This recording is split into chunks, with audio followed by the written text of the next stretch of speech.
Engagement Committee. I will do a karakia temataka. Tū taua mai I ruka, tū taua mai I raro, tū taua mai I roto, tū taua mai I waho. Kia tau I te Māori tū, te Māori ora ki te katoa, haumi e, hui e, tai ki e. We have apologies from Ms Megan Portakey, Councillors Bill Eklund, Marie Lafiso and Mayor Jules Raddick for absence, and Councillor Christine Gary for early departure. I will move that the committee accepts these apologies. Is there a seconder? Thank you, Councillor Gilbert. I'm going to put the motion. All those in favour say aye. Anyone against? Abstentions? That is carried. The confirmation of the agenda. I move that the committee confirms the agenda with the following alteration.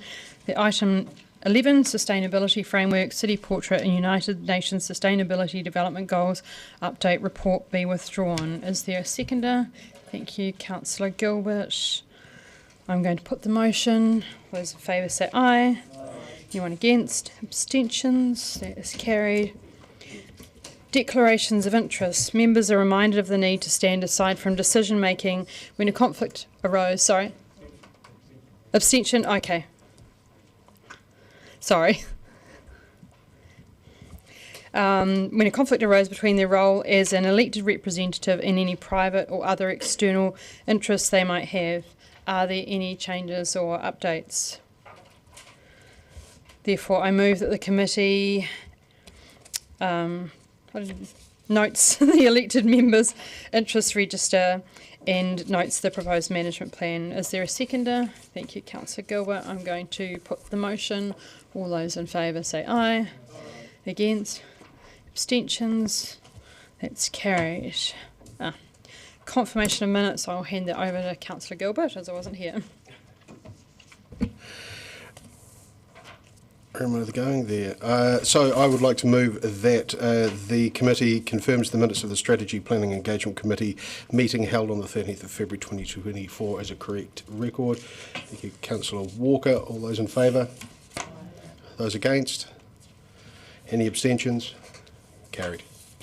Thank you, Kevin. Councillor Gilbert.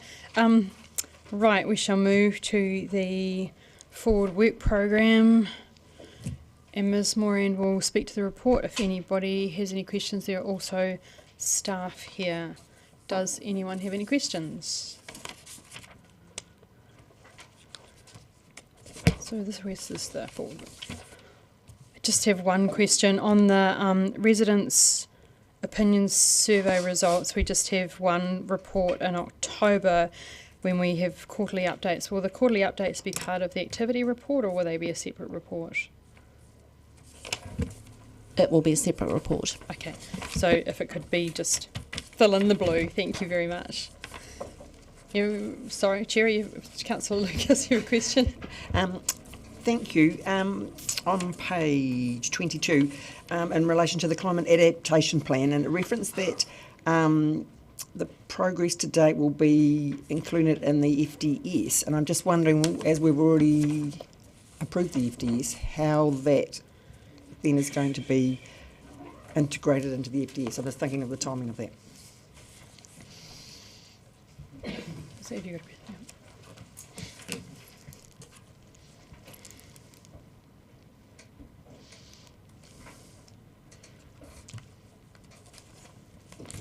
So I might start with the first half of the answer. So we're required to review the FDS every 3 years and at that time make a decision whether to do a new FDS at that time or wait another 3 years, and we have to do a new FDS every 6 years.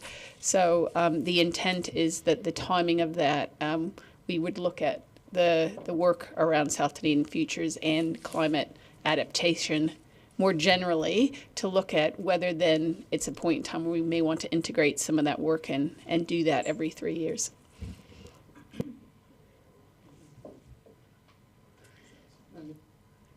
That's very helpful. I just couldn't. I was thinking because we just finalised it. I thought how could then that go in backward? You know, looking retrospectively rather than looking forward. And now I understand to do with the work that's being done with South Dunedin Futures and that I understand that obviously will have an impact. Yes, Councillor. So there's the South Dunedin future work, which would be an input into the next FDS, and also the conversation about a wider city adaptation plan. Similarly, there'd be a process to determine if and where sort of place-based adaptation planning is required in other areas. Where are they, what scale is that, and how would that feed into various strategic land use planning processes like the FDS and plan changes. Councillor Gilbert. Thank you. On page 21, the coastal plan St Clair and St Kilda, it's got that the first pathway report is due March 2025.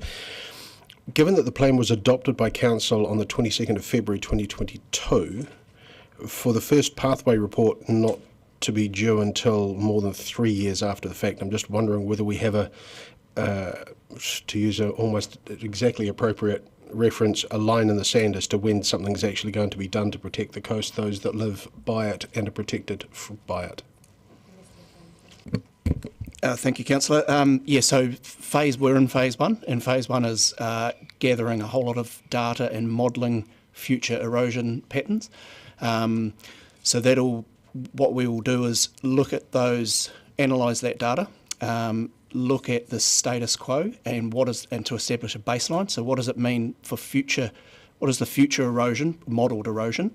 What does it mean for the coast if we do nothing further than what we've done already? So essentially a status quo.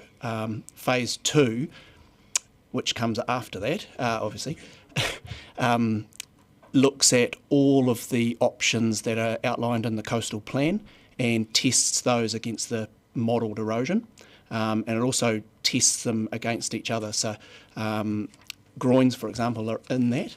And so if groins accreted sand, or built up sand at St Clair, for example, what does that mean for the sand elsewhere on the beach? So it's testing, it'll test all of those options and how they work and interact together. So that'll be later next year. So,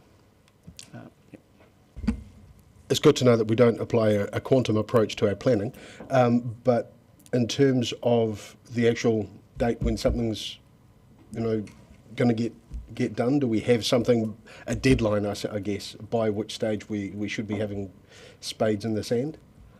It's important that we make well-informed decisions. So this will inform those decisions. So there'll be a range of options and a range of interventions, and it'll be tested against that modelled erosion and then brought back to council. We'll do some parallel funding options, and we'll do that also in conjunction with the interlinked but not directly in the coastal plan, the Kettle Park thing. So we'll do some funding analysis and options in parallel to that. So no date for spades in the sand, but takes time to get the data.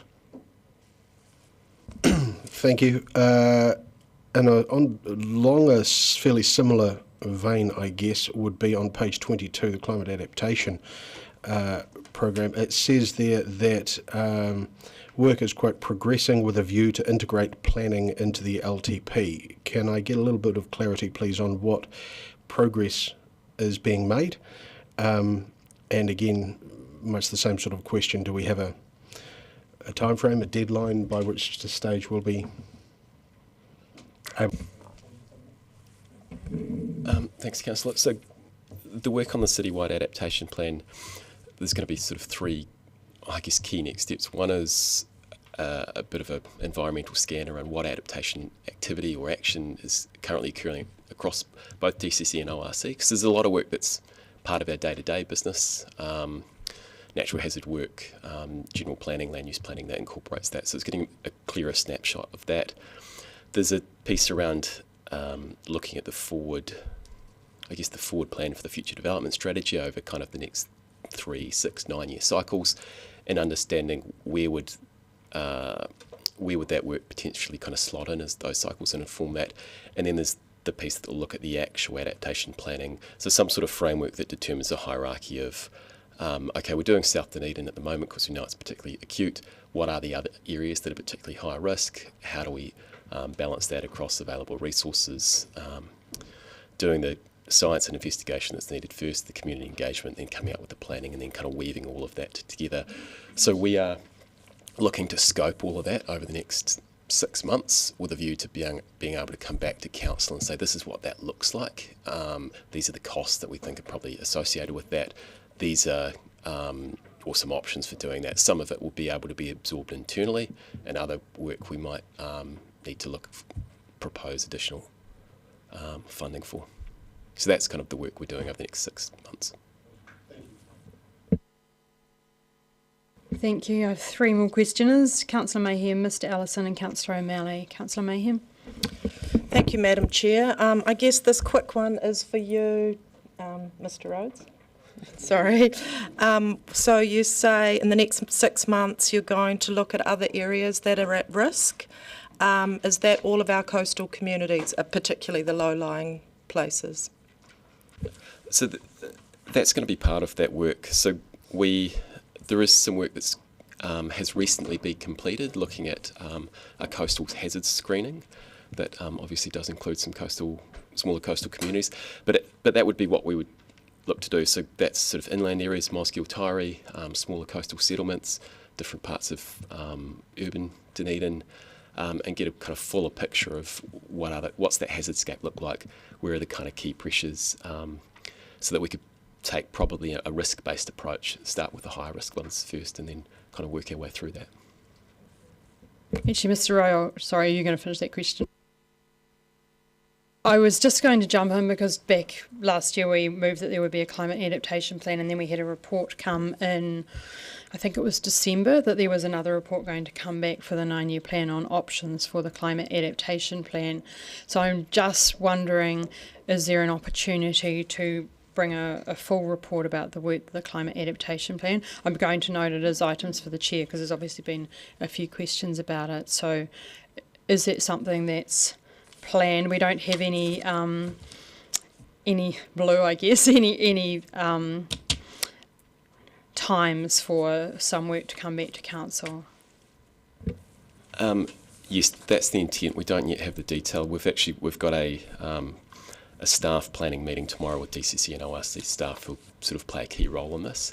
The first step in that will be sketching out sort of what's the division of labour across the 2 councils, how are we going to kind of fit all this work together, and what's a reasonable time frame for working towards a formal update paper to councils. Thank you. Did you have another question? No, thank you for that fulsome answer. My next question is continuing on the erosion issue, page 25, Ocean Beach Domain, specifically the Kettle Park landfill. I see there is no time frame on any report on that, but it says work is scheduled to commence once there's advice from the coastal planner. I just wondered if someone had had their eyes on the coastline post the very recent storm and how the sand sausages are holding up, and or if there has been any damage around that area. I'm just thinking we're going into winter and we might have some more weather events, and how urgently this will be addressed. Thank you. Thanks, Councillor. So we do keep a very close eye on them. The weekend's event wasn't too significant in terms of wave action. But yeah, we've got people down there regularly, plus we've got contractors filling the new installation. So we've got eyes all over it. Mr Ellison? Good to hear, Mana. Just checking about on page 20, for the development of the Tutaki Hariru Implementation Plan, noting that a report will be presented to Te Pai Māori. I can't recall if that step occurred, and is it on track?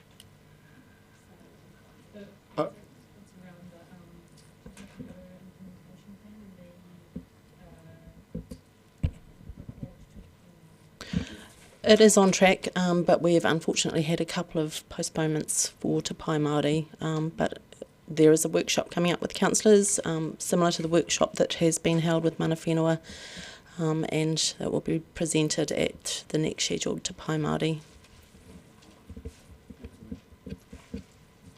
Councillor O'Malley? Thank you, Madam Chair. I'm just going back to the coastal plan and St Clair and St Kilda and the timing of it with the report due in March 25. Is this the coastal hazards plan, or is this a different plan? Isn't So the work that there's multiple bits of work that all kind of weave together. So there's a coastal hazards screening piece of work that's been done with DCC and ORC, that's the technical report has been completed and it's currently working its way through the system. Separately, there are a bunch of sort of technical investigations, modelling, monitoring work that's being undertaken by RAF and the team on St Clair St Kilda coastal strip only, and that work and the reports associated with that are going to come in towards, over coming months between now and sort of early 2025, and that will culminate in a sort of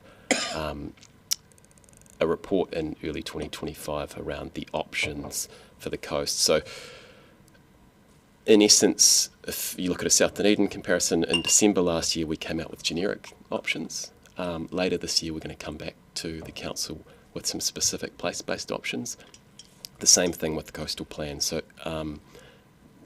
in 2022, the coastal plan that was approved by council had some sort of generic options, and the work that's being undertaken now by the team will come back with some more specific and spatial options in early 2025.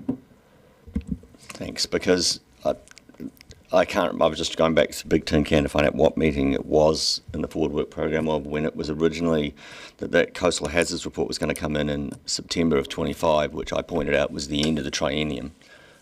And that we've been waiting the whole training for this report. And then I saw December 24 and the next meeting being proposed. And now we've got March 25, and that's why I'm asking if it's the same report or a different one, because we've only got about 14 months left in this council. And I would like to see this report before this training finished. Is this a matter for Chair's consideration? Yeah, we might catch it up at the end of the meeting. Thanks. Councillor Gary?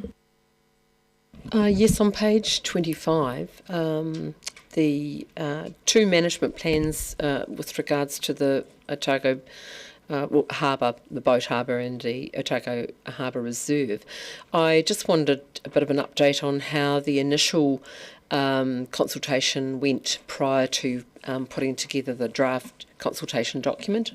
Interested in that first step and what the stakeholder engagement was like at that particular stage. Good morning, Councillor. So for the Otago Harbours Reserve Management Plan, I believe the consultation went well, where there was a number of engagement sessions run around the harbour, so from both in the West Harbour and over in the peninsula. And I'm trying to remember the number of submissions. I think there was about 150 submissions. So you would consider that to be a good engagement at that early point?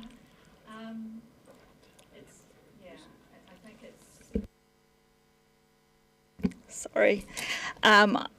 Yeah, I mean, ideally I would love to see more submissions coming in, but it probably just shows that those who are interested are putting submissions in, and yeah, we've still got to find a way to reach the others. So just a subsequent question to that, were a number of those people that engaged in that early stage from organisations, representing organisations? Sorry, I'm speaking on someone else's project, so I'm only going from the information that she's shared. My understanding is that they got both, so they got both from individuals, and then she's spoken to a large number of organisations that are connected, and she's also the one who's connected with the harbour. She's doing the harbour reserves, but the Otago Recreation Harbour plan that's been worked with ORC. Yeah. Excellent, thank you. Sorry. Are there any more questions? Therefore, I will move that we note the Strategy, Planning and Engagement Committee Forward Work Programme. Is there a seconder? Thank you, Councillor Gilbert. Would anyone like to speak to the motion? Therefore, I'll put it. All those in favour? Anyone against? Abstentions? That is carried. Right, we'll move on to the Strategy Planning and Engagement Committee Activity Report, and Ms. Moore and I guess the cast of many will respond to any questions. Does anyone have any questions? Councillor Walker? Yeah, thank you, Councillor Barker, Madam Chair. I think I'd like to pose a question around the point 1, the city portrait, and just if we could just have a brief overview as to why that's been pulled from today's agenda. I'd be interested if somebody could just enlighten us, perhaps yourself. I can answer that. There's to be a workshop before this report comes to council, or to spec, because there wasn't quite enough information there, I believe, for councillors. So the basis of the answer is you feel as the chair, the report presented to us doesn't have sufficient information for us to make informed decisions. Because there's been such a long time between reports, I felt that councillors actually needed to be able to workshop. We were being given some options there, especially before it goes to public consultation and engagement. So therefore, I think that actually councillors and mana whenua reps need to be brought up to speed before we can actually debate this and having enough information. Cool, thank you. Councillor Gilbert? Okay, so I have a few, so strap in, folks. On page 32, reducing Dunedin City's emissions, it's the first point, a designed public-facing version of the zero carbon plan has been created and is in draft, awaiting approval. Approval from whom? I'm assuming us, and if so, when will that be appearing? Kia ora, Councillor. I can field that one. That's just internal. It's already been through you good folk. It's just an internal on the design. So it's the graphic design. And so do we have a time frame as to when that approval might be forthcoming? I'll try and get it done today. Lovely. In the same section, we've got Zero Carbon Business Support Pilot Program is underway. Can somebody please expand on this a little? What sectors are represented as part of this pilot? What's involved? What's the aim? And who is doing it? Is it us or is it outsourced? Or a little bit more info, I guess, please.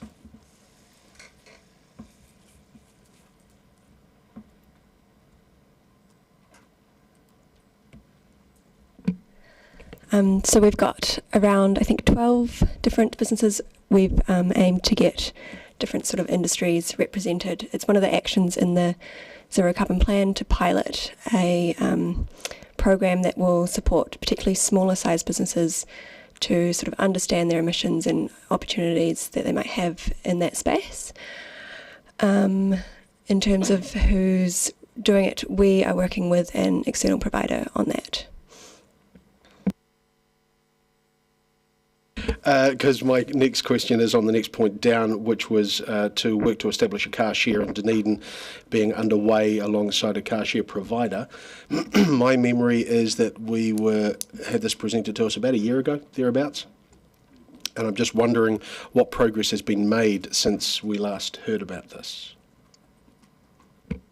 Yeah, work is underway. We went out, I think, following, can't remember the exact order of everything, but I think it was following this coming up to council. We went out to market and have selected a preferred provider, and we're working alongside them on a variety of issues.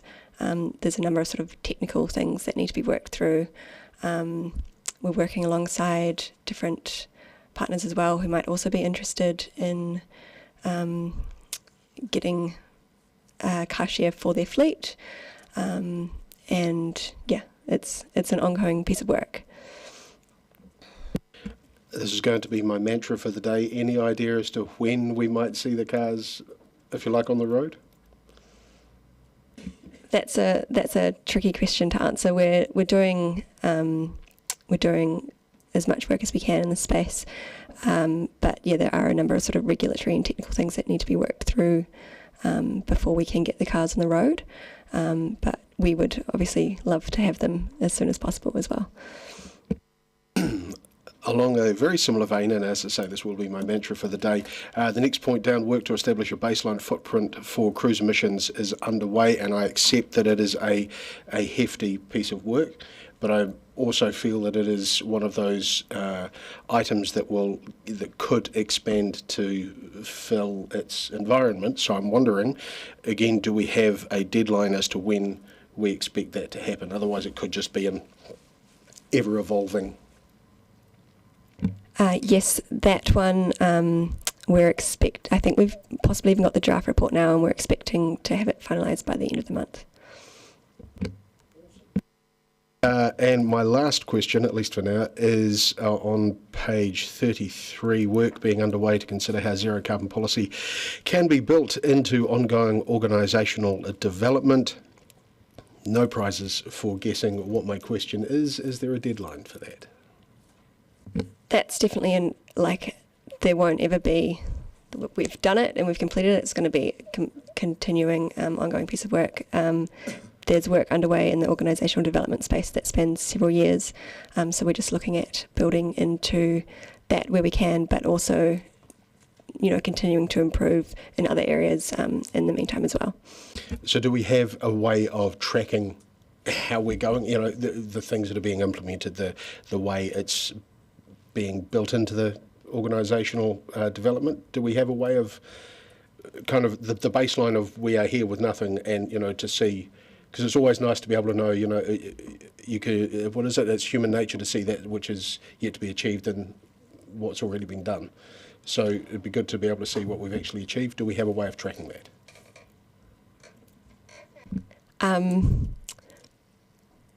Tricky question. We have already achieved a number of things. One of those, there's a few other in this list that have been sort of finished off. For example, we've got some guidance up around different types of projects and how to build emission reduction into those. We've been working with the procurement team and have finalised an approach to sort of building emissions robustly into procurement processes. So there's definitely things that have been ticked off and complete. But I guess it's one of those areas we always do want to do better. Might I suggest then that would it be an option to have some way of quantifying, just keep it, even if it's a spreadsheet, just being able to quantify for us when I next ask what's been achieved, you can come to me with a list. Yep, we can do that. Sure. I'll just follow up on that. I can't remember, but in the zero carbon plan, was there an annual report supposed to come to council? I can't remember, and I haven't had time to look it up. We're planning to come back, I think in July, with a bit of an update on the zero carbon plan implementation for the last financial, yes. Thank you. My other question is just around the baseline footprint for cruise emissions, and is this work being done nationally? We have contracted a provider to do that work for us, for Dunedin. There are other cities that have recently done that work, but this is a city-specific one. Oh, sorry, I'm just asking because I wonder whether if it's being done nationally, that I guess all of the cities doing it all separately would possibly is it the cart before the horse? So I just wonder how that work's going.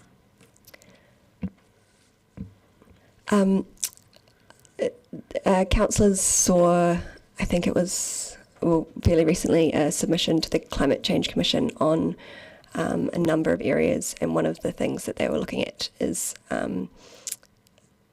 shipping and aviation, and building that more into a national footprint. But I think it would be fair to say that if that did happen, it would take some time. So hence why we wanted to do that work earlier. Councillor Walker. Thank you, and thank you for your part of this report and for the work of the Zero Carbon team currently going on. I had some questions that have largely been answered, but I do have a couple of questions around the car share, as much through self-interest as anything else. In terms of it progressing, are the, for want of a better word, the hurdles, the impediments, are they monetary, or are they more the sort of legislative requirements around initiating it?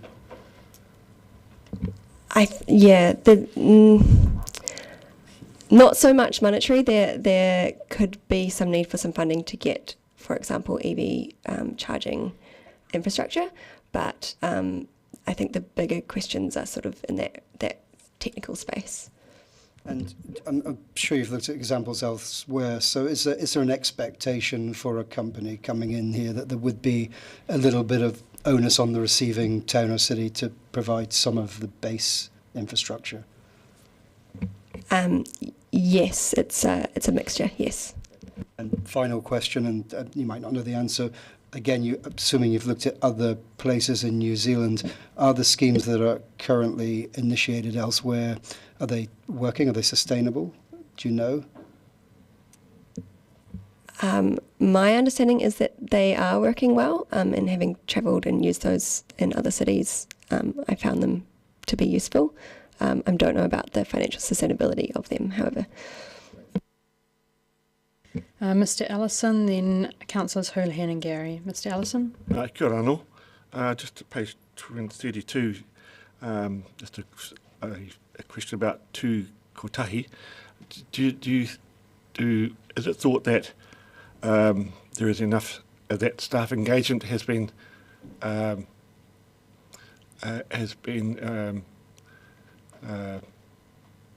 staff engagement levels have been met in picking up on the tū kotahi suite of opportunities? Mr Tippany, you going to answer that?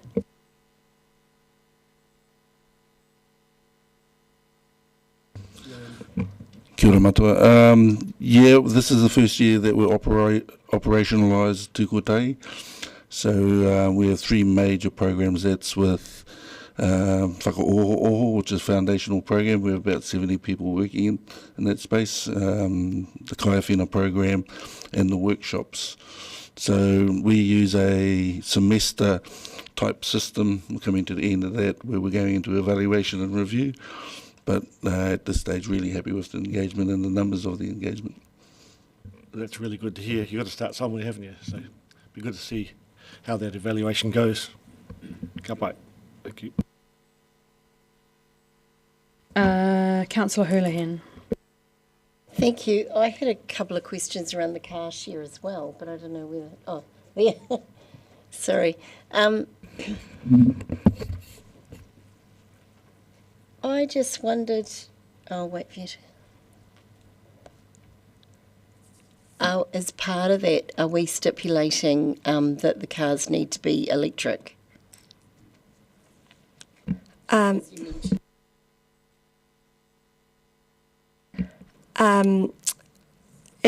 It's that is a active question. It would be great to have at least some EVs in the city, but you know that's something that's still being worked through. To have EVs does take a bit more infrastructure and that kind of thing. Exactly. I'm just wondering, do we need to find space for these cars if they were short? Like, you know, I'm envisioning what I sort of thought at the start is that it could be something that was based in town, like at a transport hub or something, where people, if they biked or bussed in, could use them as short-term type of thing. Is that the type of thing you're thinking? And if so, where are you thinking we'd put them? Yes, absolutely. The locations of where the cars are really important, just to enable sort of visibility and making it convenient and easy for people to use. Where exactly they're going is one of the things that we're working through at the moment as well. Thank you. Councillor Gary. Don't go away. My question's around the car share as well and the mention of EV charging. Do we have any intel on the timing of government? I recall during the election campaign, and have heard since, I believe, that one of the initiatives was to put more EV chargers around the country. Do we have any intel on that in terms of timing and how many in this city and how that relates to the car share project? I'm not super across the government's work in this space, but we are connected with ECA, who at times do put out sort of funding rounds for co-funding of EV infrastructure.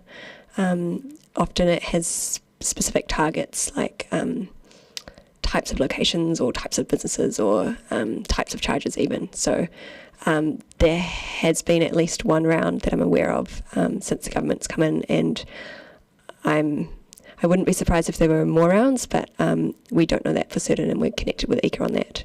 So that's the pathway through which you'd hear? That's where we'd hear if there was potential co-funding. Yeah, there could be other government initiatives. We are expecting the government's new emissions reduction plan to come out any time soon, hopefully, and we'll get a better understanding of what is going on in that space then. Thank you. Deputy Mayor Lucas. Thank you. My question is on a completely different topic, page 28, in regard to the Mosgiel Memorial Gardens Reserve Management Plan. And I know that we agreed to go out in consultation more than a year ago, and I'm just wondering what's been the delay that it's taken so long before we even get to...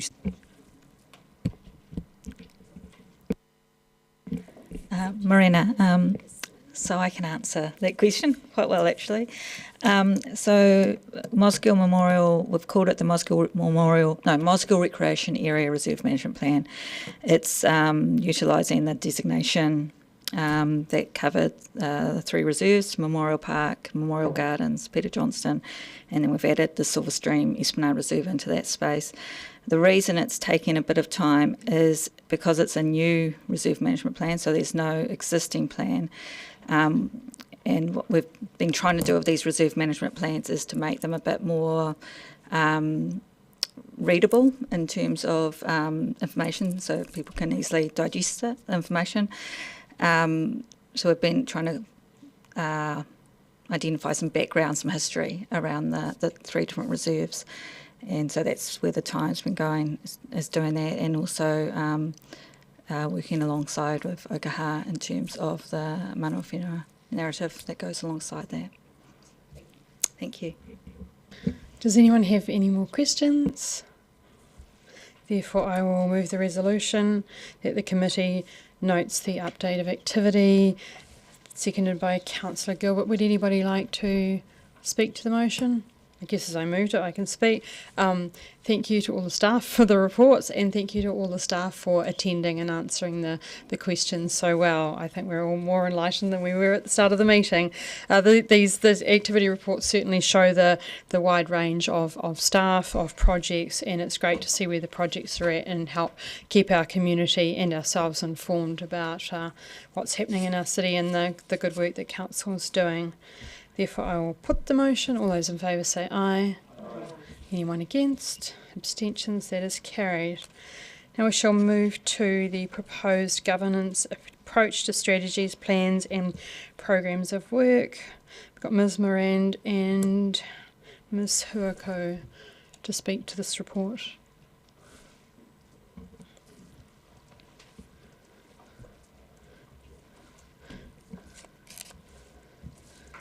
We're happy to take questions.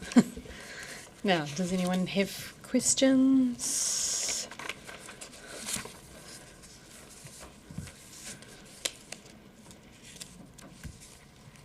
No questions at all? Okay, therefore I shall move that we approve the proposed governance approach. Would someone like to second that? Councillor Gilbert. Oh, sorry, Mr. Ellison. Thank you for seconding. And moving and speaking to this, a lot of work and goodwill has gone into our strategies and plans, and this governance approach provides a consistent approach to strategy oversight, which has been a little challenged in the part. And the aim here is to provide frameworks for the advisory groups to ensure that our strategies and plans are agreed, implemented, monitored and reviewed. And we also need to make sure that we've got good reporting so our communities have transparency and accountability wanting over these strategies. The key to me is working in partnership with the key stakeholders and the community representatives, because we all know that together we can achieve more. Once we've agreed the structure, and this is why this paper is here today, then we urgently need to get moving on the plan governance. And I think this is the Carbon Zero, the Heritage Action Plan, the Destination Management Plan, and the Live Music Action Plan. And we've had a lot of feedback about those plans and that we need to get moving on them. These are the people who are the most invested, I guess, in those plans, so it'd be great to work in partnership with them and start to get stuff done. Would anybody else like to speak? Councillor Houlihan. Yes, thank you. I'm delighted something's happening. We have had advisory groups that for some reason, and a lot of the time we don't actually know why, had been stopped.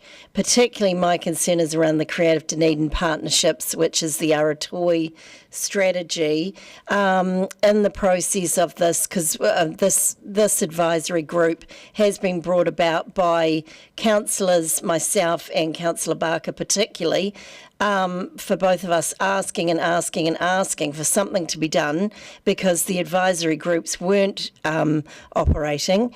And so we, in this process over review, I've had a meeting with the Creative Dunedin Partnership group of some of the people who are involved with that, and they're very keen to keep that going. So he's hoping that can continue as soon as possible. But like anything in local government, it does take time. So I hope that it can actually happen very quickly.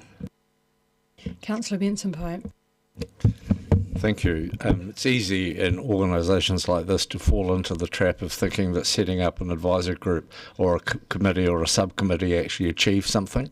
And I think given that we have a clear committee structure, reporting to those committees whatever's suggested is the logical pathway to follow. I have to add, of course, it's not that we're short of committees, so there should be no difficulty making sure that whatever strategy is being reported on can find a home to go to so we can deliver it and get stuff done. Councillor Gary. Thank you, Madam Chair. I just want to thank the staff for their considerable patience as we worked through this as elected members. Lest we should think that there is something wrong with the advisory groups, there are plenty of good examples of where it works well. And it's around sometimes getting that information through the committee structure. And I give you the example of the Study Dunedin Advisory Group, which has continued to work. I chair it. I chair it independently of this organisation. And we haven't had the opportunity to present to council or the committee. And that is not for want of having plenty of things to tell council. So I think it's around those pathways, but I do reiterate my thanks to staff for their considerable patience through this time. Councillor Mayhem. Thank you. And following on from Councillor Gary's statement, some advisory groups are very active and successful. I chair the Disability Issues Advisory Group, and I'm very proud with the engagement that my group has been able to make, especially on the George Street project. And one of our success stories is that we are putting ourselves forward, that particular engagement with Mr Glenn Hazelton for the local government awards. So I'm hoping to champion the disability issues group, and they've all agreed to participate in being interviewed about their input in that project. So that's something we're elevating to a national local government level.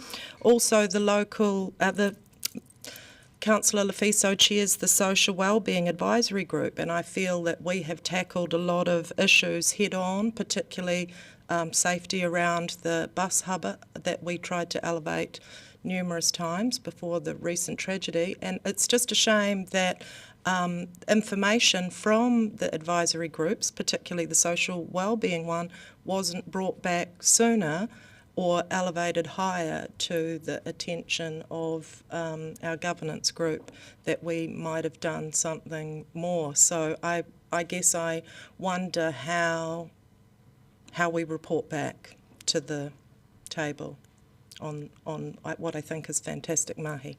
Kia ora. Councillor Vandervis.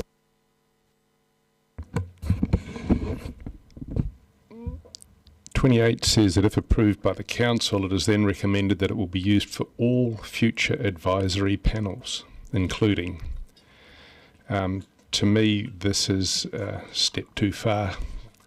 All future advisory panels with no limit on time suggests a very straitjacketed format for future advisory panels, and I have concerns about that. I also have concern that the zero carbon plan, where we're still talking about being zero carbon by 2030, less than 6 years away now, is not only unaffordable, especially for our council companies, but it's also entirely ineffective. For these reasons, I'll be voting against. Anybody else like to speak? Thank you everyone for your thoughts. Certainly there's been examples of groups that are working well, but we've heard 2 examples of groups that would like to come and report back to council. So I think that the framework would be very helpful in actually getting the information back to council so we know what's going on. Certainly take Councillor Benson Pope's speech on board about getting stuff done, and this is the purpose of that, is to allow the framework in the reporting and the monitoring to make sure that we are staying aligned to our strategies. Councillor Vandervis mentions a straitjacket. I like to think of it as a well-fitting suit to make sure that we are getting those reporting, especially with things like carbon zero. We moved, was that September last year that we wanted a governance group, and it's taken, and I think the destination plan was a bit before that, and we do need to get the stuff sorted out so that we can work in partnership and have good reporting and alignment. So I will move that we approve. I've moved it, sorry, I'll put it to the vote. All those in favour? Anyone against? No, recorded please. Abstentions? That is carried. So we will move on to item... Second part, sorry, what did I not move? Oh, if approved. Oh, sorry. Moving along, if approved, which we've just done. The next thing that I will move is that I recommends Council adopts the proposed amendments to the wording and template in relation to the Council advisory panels and the committee structure and delegations manual. These are going up here, but I shall just read them out. Notes that if approved by Council, the amended terms of reference template will be used for all future advisory panels, including, can we see those up there, the full wellbeing, zero carbon, heritage action, destination management plan, Ōtepoti live music action plan. Seconded by Councillor Gilbert. Would anybody like to speak to this motion? Therefore, has everybody had time to read it? No one wishes to speak. Therefore, I will put the motion. All of those in favour say aye. Anybody against? No, recorded please.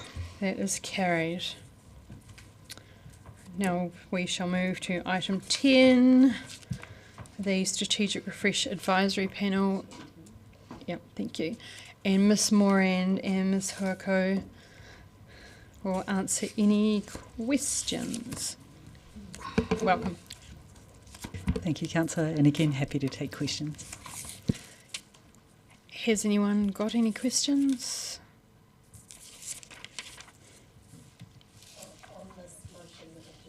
No, on item 10. No questions.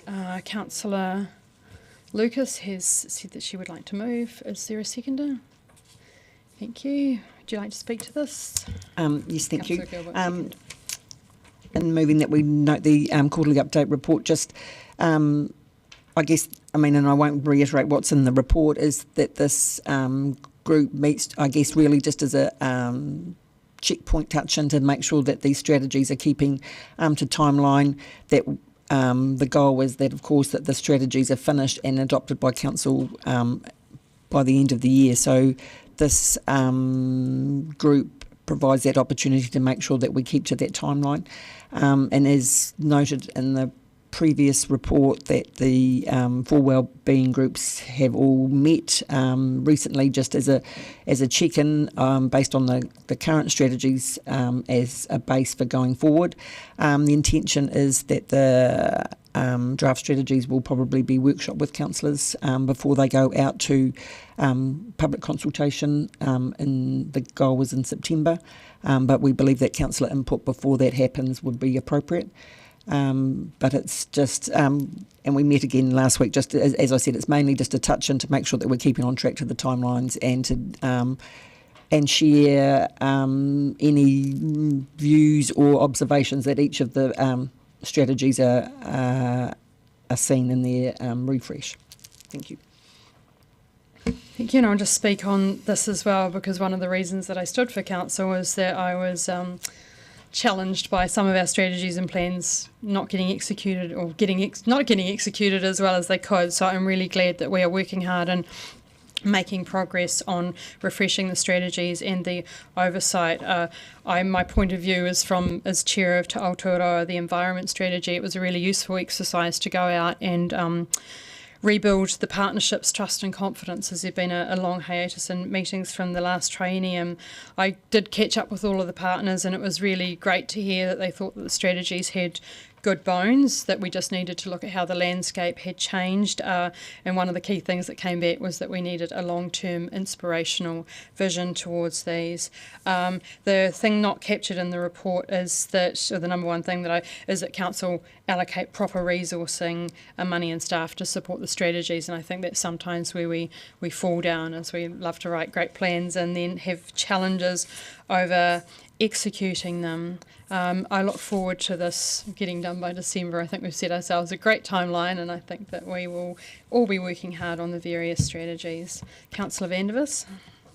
I was just wondering, further to Councillor Lucas's comment, is it not the staff responsibility to keep council decisions timelines? Why are we getting involved with what is an operational matter?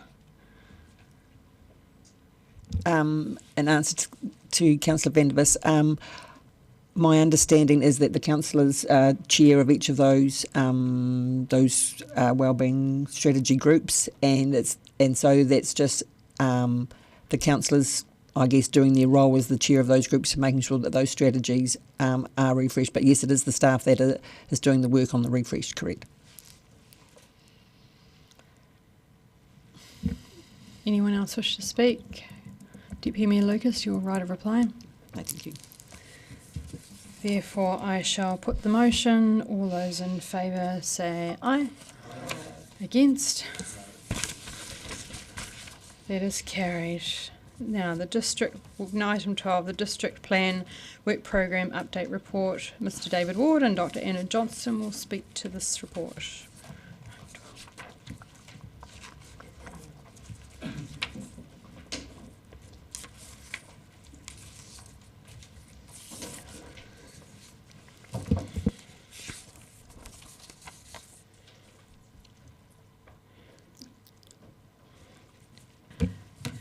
Excuse me, we're just sorting out who's sitting at the front of the table. I'd just like to note that I also have with me Jane McLeod, who's one of the team leaders for the district plan, and Emma Christmas, who's a principal planner within the team. So they are here to help with any questions related to the 2 plan changes that are in motion at the moment. I also have one thing to correct about the recommendation around the letter to the Minister for the Environment. I've sought for that to be amended to note that we should also be writing to the Minister for Resource Management Reform. There's a sort of a complicated structure at the moment in terms of who's involved in resource management change processes at the moment with this government. Does anybody have any questions? Councillor O'Malley. Well, it's just one. I got two, but one's just around the clarification of the forward work program. So the minor improvements is now going to be called Plan Change 1, right? It's not Variation 3, according to them. If the council decides to make the district plan partially operative, which will be coming in a report in late July, I believe, then that would be the case. It would be called Plan Change 1, but not until after that point in time. That is, we've had a briefing on that, is containing some of the stuff that was saved in Dunedin Live Music as one of the subsets in that plan change, the activities around basically installation of new construction. That's correct. The review of the acoustic insulation performance standard is part of the minor improvements plan change. And if there was going to be anything else, that would have to come as a variation later on in the program. I'm just looking, would that be coming in the general improvements section that's planned for 26 and 27? It could be part of that plan change, or potentially it could be captured in the business land plan change. Question is actually about the letter to the minister and the national planning standards. Is this the culmination of work that started about 4 years ago or 5 years ago when they were trying to get district plans standardised around the country so that you could look at each other's plans and you could look at other maps and you saw the same thing? That's correct. And it really didn't work. I mean, not that it didn't work, but I remember, was it Lynn's that was doing this, or who was doing it? The government department was it the Ministry of Environment or Lynn's? Ministry of Environment. Yes, that's correct. It was Ministry for the Environment. When they came and did their roadshow through Dunedin, I remember it quite clearly, them saying it's actually been quite difficult to get a standardisation going. Is it still? Are we still at that point? And is this why we're going to write the letter? Well, anecdotally, my understanding from other planners that have implemented the standards, that the standards have not necessarily resulted in as much standardization as they'd hoped, and also that some of the elements of the standards, including the definitions, have been problematic, so that it I think what they said was everyone's had their own spin on how to implement it. So I don't know if it has met all of its goals. I don't think they have been reviewed by the ministry, but I think the bigger issue now is that they are absolutely locked into the current Resource Management Act, and if that act is being reviewed, it doesn't make sense to implement something that's moving. It's really the latter more than the former in terms of it's just the uncertainty with what it's going to look like in a little short period of time. Yeah, I think the big issue is the costs involved in implementing the national planning standards will be quite large because the format of those standards is quite different to our plan, and the timing of them was really suited a lot of the smaller councils that were later in adopting their second generation plan. So it's probably been a helpful exercise for them, especially because they're smaller communities and there's less diversity of environments potentially that they're managing. So I think it's worked well for them, but for the larger councils like Auckland and ourselves, not necessarily like we're that comparable, but but the ones that started earlier and had their district plans reviewed earlier, they're probably a lot less helpful to us, and the cost of implementing them would be large, and the benefit hard to see.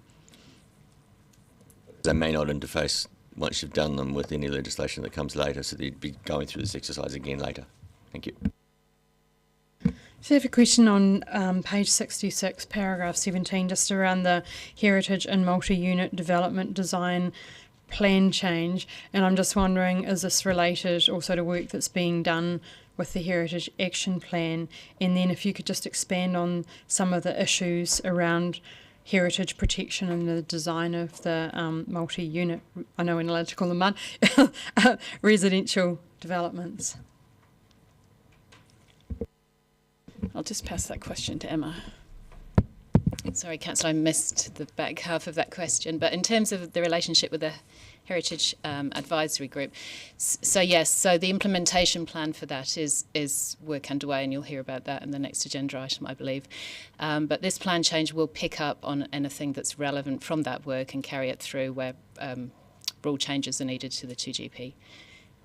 So just wanted to expand on the issues relating to the heritage protection and the design of the multi-use unit residential developments, about the issue, and then how that we might be addressing the loss of the important historic buildings by this work.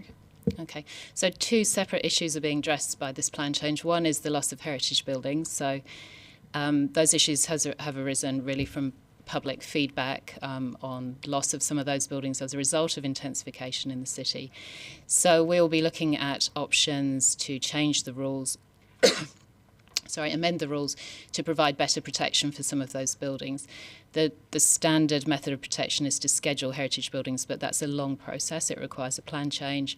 So we'll be looking at whether there are other options that can result in protection in a shorter time frame, if you like, if there's a risk to those buildings. The multi-unit design guidance aspect of the plan change is really looking at how we can better improve the design of those multi-unit housing developments that are being developed across the city at the moment.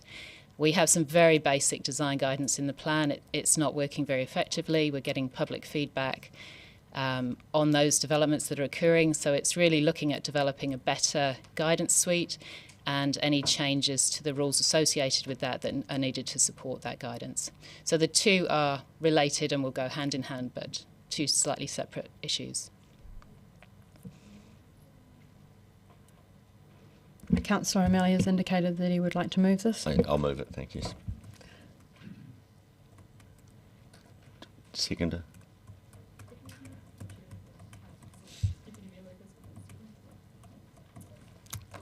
Okay, I'll just speak to it. Won't take the full 10 minutes, I don't think. So basically, this report goes into two parts. The one is the forward work plan, and as you can see, we're progressing through with trying to get the district plan operative, so we'll get it partially operative, and then we can start working on the minor improvement section. That includes quite a number of changes to the plan, just as indicated by the title, to make minor improvements all the way through.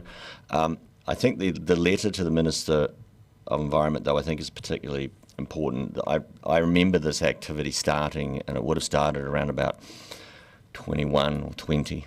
And it was quite a body of work, and it was to try to get standardised reporting of district plans around the country so you could see each other's plans and you were using the same methodology and the same keys in your map, even, so that the map, you could read a map from one council and look at another one and you could understand it quite clearly. A good body of work, but as staff have indicated, it was heavily linked to the RMA itself. So if the RMA changes, this work may all be moot, and therefore it's a lot of work to put together, only to find out that then it's been operative for like a year, and then it's no longer relevant. So I think it's a really good letter to send to say, listen, at this point, until you go forward with your own changes of legislation, this activity really should just be put on hold. Any other speakers? Councillor Gary?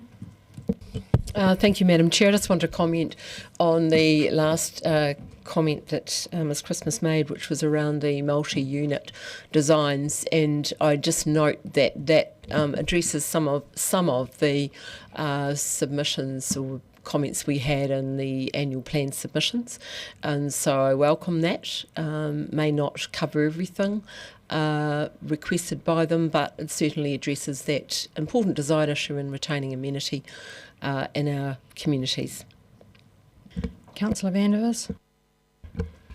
No problem with the letter to the Minister, if he reads it, suggesting RMA rules sorted first. I'm particularly pleased to see item 25, where there's a ridgelines plan change. It says that the review has highlighted a gap in plan provisions in this area, and something is now going to be done to actually address ridgelines. A gap, in fact, that I have highlighted quite some number of years ago, and continue to highlight to no effect up until now, it would seem. I think it's very helpful that a ridgelines consideration helps us move towards a more effects-based planning rather than the blanket area controls that I believe Dunedin has suffered under for a very long time. The idea that we plan for this to happen in a certain area as seen from a satellite and don't really consider often the real effects based from people on the ground is, I think, been a weakness in our planning for a long time now, and that this ridgelines plan change is a step in the right direction to address that. So happy to vote for. Councillor O'Malley, your right of reply. Thank you, Madam Chair. Yes, I want to take up on Councillor Gary's statement around the multi-use developments. I would also hope that we'll be looking at hard surfacing in those developments as well as potentially loss of biodiversity and other such things, because there's clearly decent amount of public feedback. I don't think you have to go too far around town looking in at these developments to see that there's obviously needs to be something tightening up of the rules in that area. The ridgelines work, I'm glad to see it's coming too. My impression was that in fact there was a mapping issue that went down with the start of the second generation plan, which is how they ended up not being in there. And so this is I believe, I'm not going to bother asking staff to get confirmation, but it is basically addressing that issue and bringing the ridgelines back into the district plan under a decent level of protection. Of course, even now, the thing is, those ridgelines protections are good to be there, but even now there are still other components of the district plan that do give protection in that area, but it'll be good to tighten that area up. Thank you very much. Thank you. I shall put the motion. Those in favour? Aye. Against? Abstentions? That is carried unanimously. The Heritage Action Plan, I'd like to welcome Mr David Ward, Dr Anna Johnson and Mr Mark Maudsley to speak to the report and answer any questions.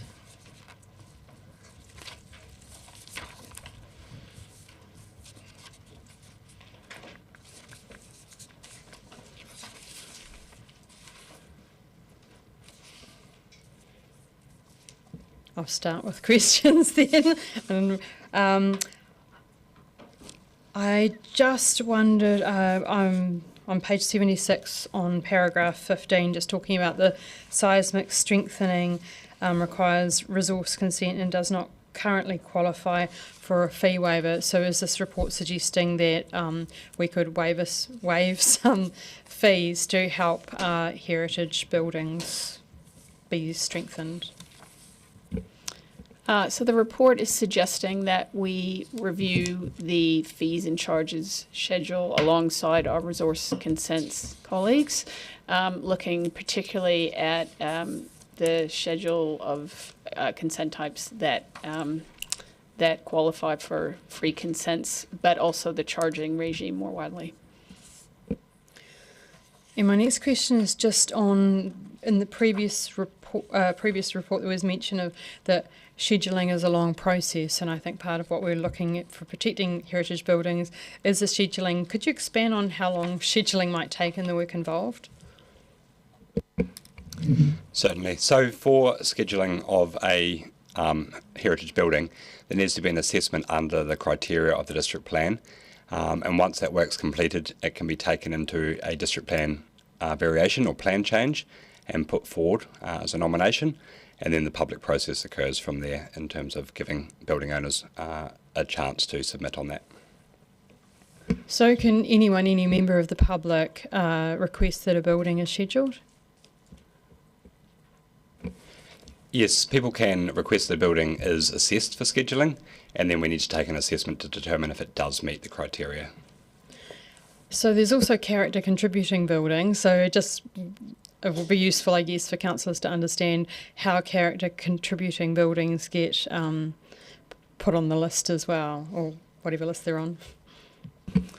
Certainly. So we've got character contributing buildings in the district plan, and they sit within a heritage precinct, so that's an identified streetscape or location where there's a high concentration of historic buildings. So they're identified for their presentation to the streetscape and their heritage, their historic qualities that present to the streetscape. A scheduled heritage building is assessed for its individual qualities that are outlined in the district plan, and it's determined to have heritage value as an individual building. So They quite often occur in the same location, so within a precinct you'll have a number of scheduled heritage buildings and then a number of character contributing buildings around there. And is there a difference in protection between character contributing, scheduled and Heritage New Zealand rated places? Yes, there is. So the rules differ. Those rules will be looked at as part of that heritage plan change process. So the protection afforded to scheduled heritage buildings is much higher than that for character contributing buildings at the moment. And sorry, just to pick up on the second part of that question with the Heritage New Zealand Pauhiri Taonga list, that list is a national organisation and they identify heritage places. Their list is advisory and for identification only, so it doesn't protect the buildings. However, when a building is protected by the district plan and a resource consent comes in for that, then they have an affected party approval where they also provide advice as part of the consent process. So currently, how many buildings is the council looking at scheduling? I believe there's a number on a list that are getting done. I think the number is 93, is that? I think that's correct. Yeah, in the report there we've got 95 buildings that are close to having their assessment finalised, and that work is ongoing. Thank you. Does anyone else have any questions? Councillor Gary. On page 74, in the original motion, the resolution I should say, recognise and support the existing skills resource. And that was something that I asked to be added because of my concern that we didn't have a kind of database of all of that, and we had some very specific skills, some bespoke skills in the city we didn't want to lose. I don't see, and forgive me if I've missed it, I don't see any progress on that, and I kind of suspected that would be quite a straightforward thing to establish in the same way that film has a database of bespoke services.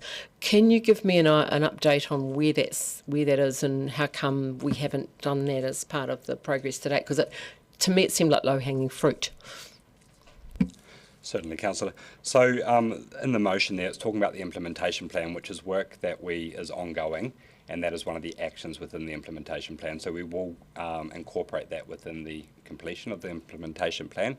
However, just to allay your concerns, we do have our internal database that we share with building owners. We've made some additions to that recently, and we continually update that as we go. Music to my ears. That's all I needed to know. Thank you.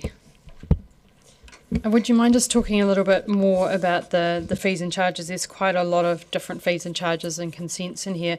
So just to understand how many are requested to be changed and what effect that might have on, I was going to say council's coffers, but there is also that the money could be used to support heritage from those consents, and about the, what was it called, the negative outcomes of the work that gets done without any charges. So we haven't started that work. I think at this moment we're just highlighting that the work will be done, so I can't give you any sort of explanation of what might come out of that review at this point. However, that would obviously come back to council with a full costing as part of the 9-year plan process. Councillor Hurleyhen. Thank you. This obviously we're not alone in this problem. With the earthquake strengthening work and older buildings, particularly needing a lot of money spent on them to come up to grade. I know in Wellington there's numerous buildings, and obviously we've got older buildings here that need some attention. I wonder, because it seems to me for some buildings, would it be fair to say that the only way they're going to be upgraded and have earthquake strengthening work done on them is if the owners get some extra money from somewhere in some cases, and so therefore the incentives for that would be very beneficial? Is that fair to say? Yeah, certainly. So we see a number of motivated building owners that come up with projects that enable these buildings to be adapted and reused, and quite often the incentives framework that council already has, one of them being the Dunedin Heritage Fund, supports the building owners in that work, and they're very grateful for that assistance from council. With the note you made in here earlier, does that mean, how does that apply to the funding that they can get through that Heritage Fund for the way, I think Councillor Barker asked a similar question, but for the earthquake strengthening work? So if I understand the question, so seismic strengthening work is the physical work that will happen to the building, and council supports the physical work through the Dunedin Heritage Fund, where this review of fees and schedule charges will relate to the fees and charges that apply for the resource consent application to accompany that work. Oh, I see. Right. Okay. Do you think, I mean, I'm just wondering if, I suppose this is a question for the chair almost, if this is something we should consider as a remit at LGNZ, because every city in the country will have buildings that are impacted by this, and I think it'd be fair to say that heritage owners of properties that are older need support desperately to meet those requirements, don't they? And as a city, there's a risk if they don't meet them that they could, crumble, I suppose, or fall down or whatever. Thank you, through you, Ms. Chair. The remit's closed on Monday, so it's too late for this year's AGM, but it might be something that council would want to consider for next year. Any more questions? None. Thank you. So I will move the resolution that we note the Heritage Action Plan update report. In moving this, I note, or I state, I think, would you like to second, or would you like to speak? Speak. You can second and speak. I'm going to give my 10-minute speech. I'm not going to give 10 minutes though. So I'd just like to say that heritage, of course, is our superpower. We are the heritage capital of New Zealand. It fulfills our four well-beings economically. Over 50% of our visitors come, and tourism is worth over $700 million. That's pre-COVID, and it's working its way back up there. Environmentally, very carbon-friendly old buildings, so when we knock them down, that is not a good thing. Culturally, part of our cultural fabric and stories, and socially, of course, is providing beautiful spaces for us to engage in, and we had many lovely speeches yesterday about heritage when we supported the remit that Gisborne has put through. So in Dunedin, currently we have 850 scheduled buildings, so it was great to hear that there's another 95 about to be scheduled as well. We've got a real gross, 144 Category 1 buildings, which is pretty amazing. 19 heritage precincts, and we talked about culture, character contributing buildings earlier, of which we have 1,240. These are possibly a little bit older stats. I'm sure that we've got more every day. The residents see heritage as a top 10 strength of the city. When we did a survey for the Heritage Action Plan, we had 86% surveyed that they thought that Dunedin, the DCC should do more to encourage maintenance, restoration and adaptive reuse in the central business district. And only 8% thought that Dunedin City Council was getting the balance right, protecting heritage buildings and allowing new development in commercial areas. And it's with great sadness today that we are in this meeting and the news is out that the Stewart Street Anscombe House is to be demolished. This is a wake-up call for us all and shows that we need to put our Heritage Action Plan on steroids to protect the remaining treasures in our city. Yesterday we supported Gisborne's call for more teeth in our rules and regulations by government, and the Heritage Action Plan does have it in that we need to spend more time lobbying central government because we need to be able to enforce and we need to be able to protect these buildings. We also need to provide carrots and sticks. Paragraph 20 shows the biggest issue, which is basically that applications that are least aligned with the objectives and the rules of the plan, for example, demolition of a heritage building, almost always require substantially more time to assess than those that are well aligned with the plan's objectives, for example, seismic strengthening.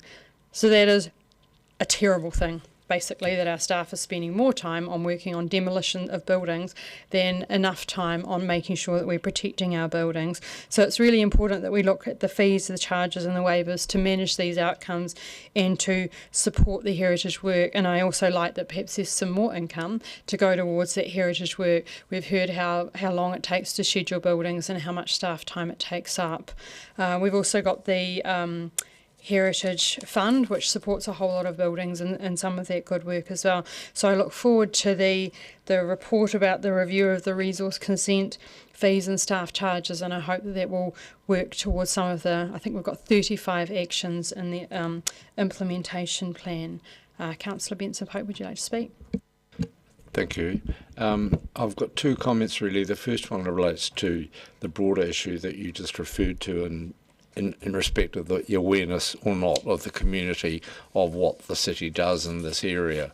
And I've often felt, and you've heard me say before in the context of the Heritage Fund meetings, that I think it would be useful if we do some communications work with our wider community about the success of so many restorations or projects that have been assisted, both domestic and commercial, by the Heritage Fund, because unfortunately it's only the people who judge the awards when we do them every second year or so that see how magnificent most of these, all of these buildings are. Sure, some of them are commercial and are visited by residents on a normal basis, but a lot aren't. A lot are completely private residences, and the wider community has no idea of the beauty of the interiors or the role that the city has played with their rates, which they did ask us to put more in to do that work. The second part, so I think that's something for another day, but something that would be a great advantage if we did that. The second part of this is that I welcome the review of the fees and charges, because the ones that are the remissions that are in existence now are already a great help in terms of helping commercial and private owners with things that need attention. And in fact, they are incentives to assist building owners to actually get on with strengthening and restoring their work, something that you'll know that we have council policy on. And I think the activity resulting out of this work is actually delivering more on the incentives that we agreed we wanted to see put in place to enable conversions or use of vacant inner city sites, buildings and empty sites that fortunately we don't have too many of, but there are a lot nonetheless that need attention. So this is part of that. Also, I'm looking forward, of course, to a wider range of arrows in that quiver, but I think this is a very good start. Thank you. Councillor Hurley. Thank you. Yes, I want to say I agree with the Chair on what she was saying around the advantage of our city with the heritage buildings. I mean, we have some absolutely beautiful heritage buildings, and it is an attraction, and a lot of people do come here and want to see those buildings, and I think they are definitely an asset to our city. So I think it is great that we have, and I want to name them, people like Ted Daniels, Laurie Forbes and Stephen McKnight, and I'm sure there's many others, but those three certainly are prominent in buying heritage buildings and restoring them and doing them up. And often, if you look at the buildings they've done, they are often done to a high standard. However, there's many people in our city who own heritage buildings and they can't afford the work that's needed to be done to restore them, or particularly around the seismic work, the earthquake strengthening is debilitating sometimes with that cost. And sadly, sometimes it's cheaper to knock a building down and to build apartments in place of it, and you get more rental return as well, and it adds to our housing stock. So it's a very difficult dilemma that a lot of developers are in when they get heritage buildings. And I know there's been a lot of talk from some councillors around demolition by neglect, but sometimes it's just complete cost blowout that absolutely costs that are completely over the top for the seismic strengthening. However, no one's denying that seismic strengthening has to be done, because it means if it's not done, the buildings could be unsafe to enter. And I think we need, as a council, to do anything we can to lobby for more incentives for property owners of heritage buildings, particularly to get more money towards seismic strengthening work. Thank you. And I know we do give some through the Heritage Trust, but the Heritage Fund doesn't have an unlimited amount of money, and even though we have given some money to people, it's not huge amounts, and there's a lot more needed. So I think anywhere we get an opportunity to call for incentives for that, we need to do it. Thank you.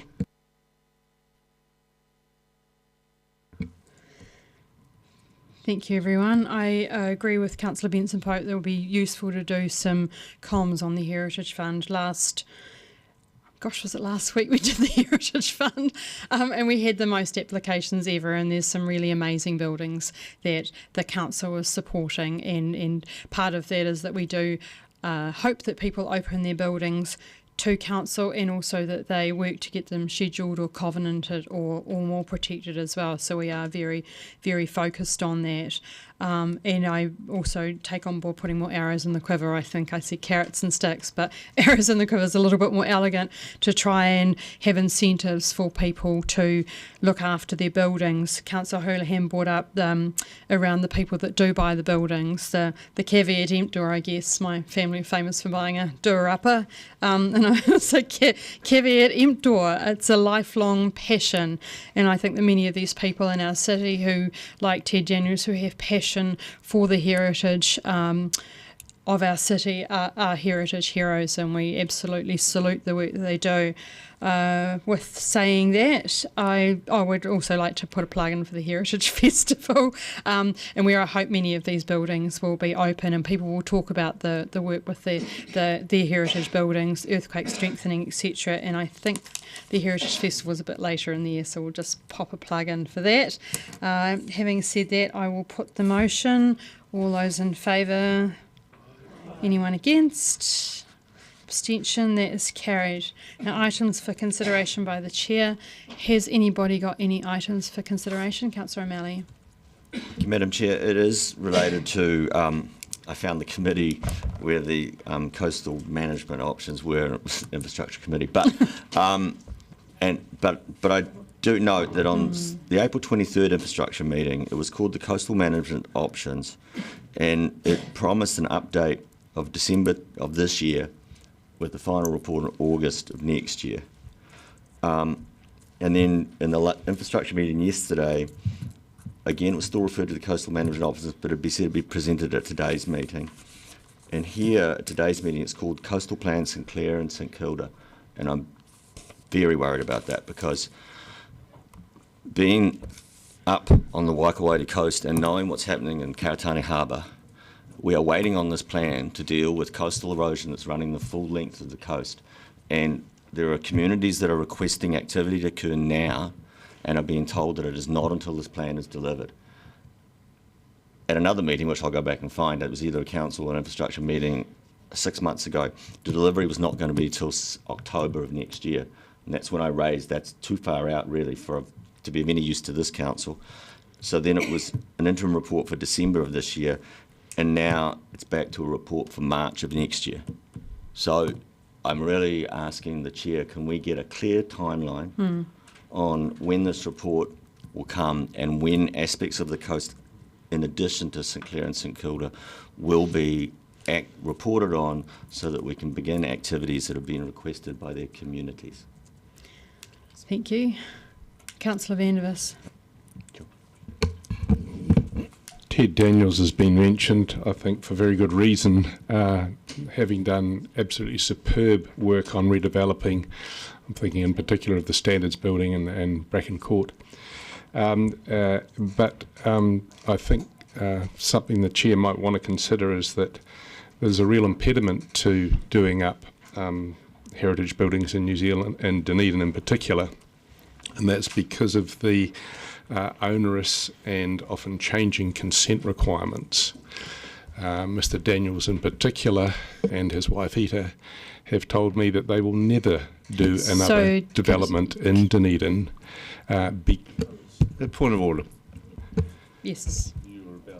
I suspect you were about to say the same, Madam Chair, but sorry, that matter has been voted on. It's close. We're on something different. Councillor van der Vis is out of order. This is items for consideration of the Chair. That is correct. And I've had my speech interrupted. Oh, I don't think we have speeches here. I think that if you have something to raise, that it would be good I'm raising it. It would be good to get clarification on what you're raising. What I'm raising. And the reason. So what you would like the Chair to do? Quite clearly, I'd like the Chair to look into the onerous and often changing consent requirements, the extraordinary difficulty of actually doing up a heritage building when you do everything possible that you think is correct, and then still are unable to do it, to the extent that it isn't just Mr. Daniels, but I know of other developers as well that said they simply won't do it again in Dunedin because the consent problems are too hard. Thank you, Councillor van der Vis, and we are addressing that in the Heritage Action Plan. So we think we've got a report coming back to the next meeting on the implementation plan so that we can have a discussion there. Did someone else have their... Oh, sorry, Councillor Mayhem.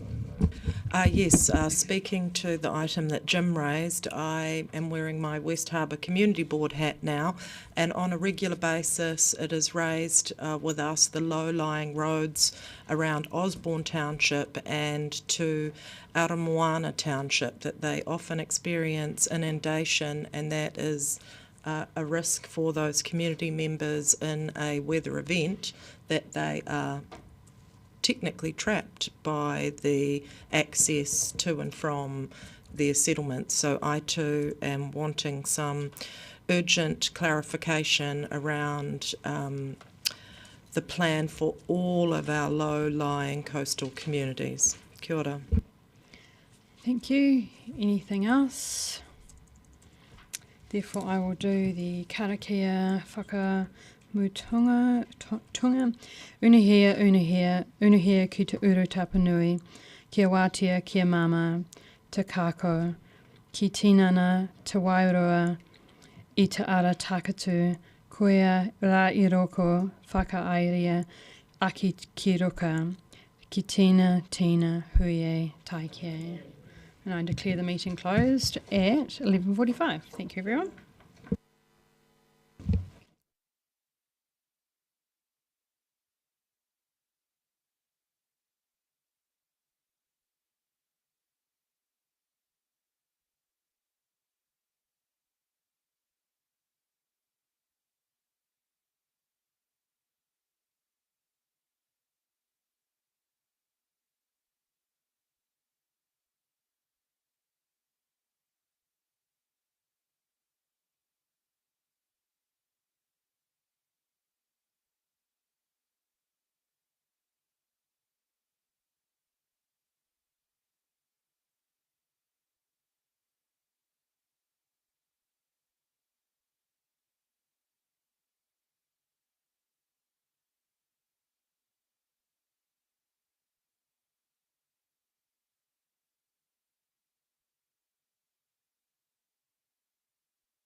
Kia ora and welcome everybody.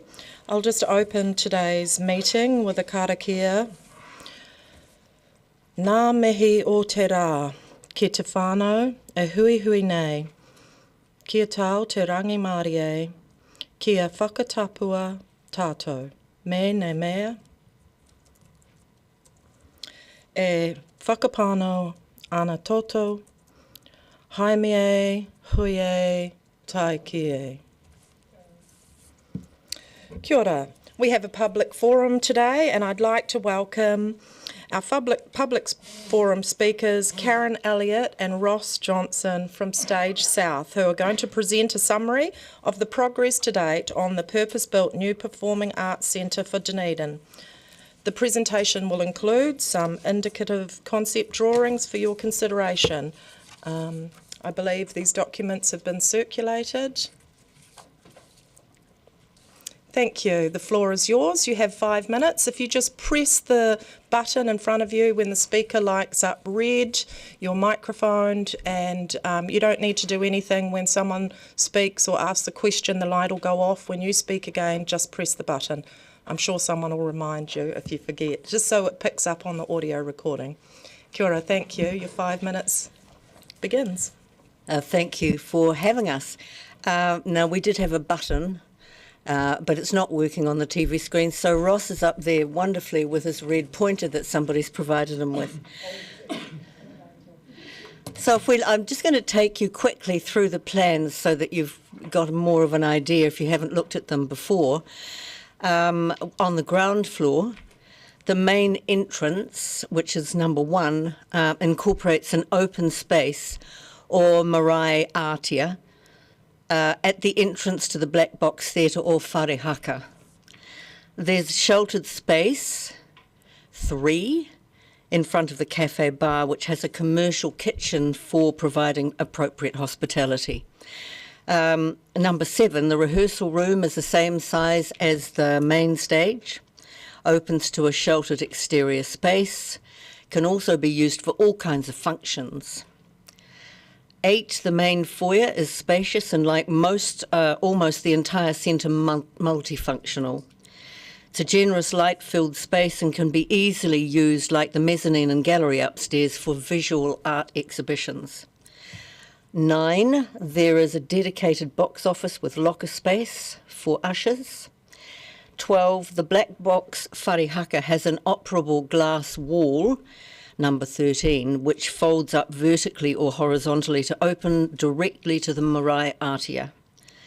The theatre is completely flexible for all types of performances with a sprung floor for dance. Has retractable tiered seating. Performance space can be anywhere within the box. It seats 150. 15, the green rooms and dressing rooms have been greatly expanded on both the ground and first floor. We've allowed for a cast of around 30 to be accommodated with extra space available if necessary for large community theatre or school casts in the bigger of the upstairs flexible spaces. 19, we've expanded the street level loading bay into a good-sized scene dock, number 20. This is key for quick and timely setup for tours and local productions. 21, the main stage has a sprung floor for dance. We've kept the fly tower and orchestra pit. The main auditorium seats 330, and there are 19 public toilets. On the first floor, Ross, if you go along, the flexible space area at number 2 has seven smaller rooms to include the centre's offices and can incorporate office space for other city arts organisations, hot desking and rehearsal meeting practice rooms. Number 5, the dance studio with sprung floor can also host performances. 6, the mezzanine, as with the gallery 7 and ground floor main foyer, can be used for visual art exhibitions. And number 10, the large dressing room area, bathrooms with kitchenette and green room. For bigger casts, there is a provision for an additional curtained-off dressing space, 15, in the green room. The stairs lead directly to the backstage main stage. So this is a street-to-seat accessible arts centre for use by the entire arts community and audiences, with generous hosting spaces and well-equipped kitchen facilities, enabling excellent social interaction at all times. We want everybody to feel welcome, amateurs and professionals, Māori and Pacific peoples groups, disabled performers and audience members, dance, opera and touring companies, musicians, schools, children's and musical theatre. As well as productions of all types, we envisage readings, informal performances, workshops, seminars and classes in many arts disciplines, individuals and organisations taking advantage of office and small practice spaces, even small conferences, offering the theatre and general arts ecology a vibrant place to thrive. We see the centre as the core, the heart of performing arts in our city. Naturally, it would be essential to engage and consult with mana whenua before any concrete design and architectural development took place. Now, the cost we engaged Maltby's. It's a 35-page proposal from Maltby's. But basically, the total would be just over 28 million. So the total construction works are 21 million. The Performing Arts Centre, as you'll see, is 17 million. But with contractors, temporary works and access, preliminaries in general, including craneage, which is a word I'd never heard of before, etc., is $21,262,000. Now, we're highly aware of the many demands on council funds, obviously. We only learned after we had commissioned plans and costings that the performing arts budget had been rephased.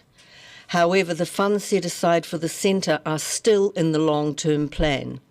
We know that more funds will need to be raised.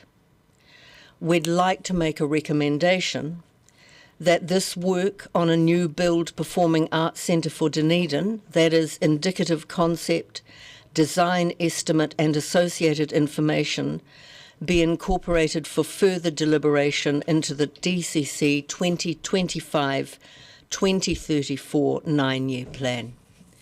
Thank you. Thank you so much for your presentation. Do we have any questions? Councillor Walker. Yeah, thank you. Thanks for coming, Karen and Ross. I thought, Ross, you were going to start beating somebody with that stick when you stood up there. So a couple of questions, just for clarity in terms of the plans. The auditorium upstairs you didn't talk about. I presume that's a second auditorium? That's the main stage. It's both up and downstairs. So that's the large auditorium. The one upstairs or downstairs? Well, it's There may be confusion over the actual, on plan one, you see a jagged line. When you hit the jagged line, in reality, the seating is continuing up above that into the second floor, right? And the toilets are therefore located underneath it. Gotcha. And so the seating capacity, I think you said 350? Something? 330. And my second question is around, we go straight to it, the money question. And the Kapiti Coast complex, I think from memory, was 12 million in 2020. And the estimate here in 2024 is 28.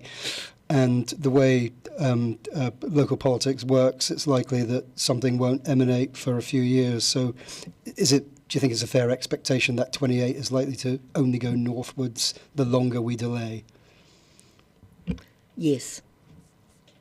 Thank you for that succinct answer. Thank you. Councillor Benson-Pope. Thank you, and thank you for all the work you've done. The 28 that's just been referred to, there's no provision for site purchase. Yep, the whole land thing, unfortunately, is in your hands, sir. Yes, we don't. I wish if I had the amount of square meterage that you need, you could have my house. You could have my land, but we need quite a lot. There is provision in the costings for the basic arrangements in terms of the building. Yep. Are there any further questions? Deputy Mayor Lucas. Thank you, and I think you need to be complimented on all the work that Stay South has done. I mean, this is excellent, and obviously these are based on the last time you came and presented after you've been to look at the Kapiti Coast building. In terms of a site, you must have thoughts, a preference within the city? At our last presentation, we did plonk the theatre down in various sites around Dunedin in photographs.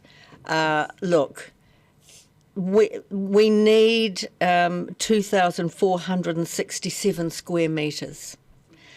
And this, I think, what Maltbys have done is they've logically placed it on flat land.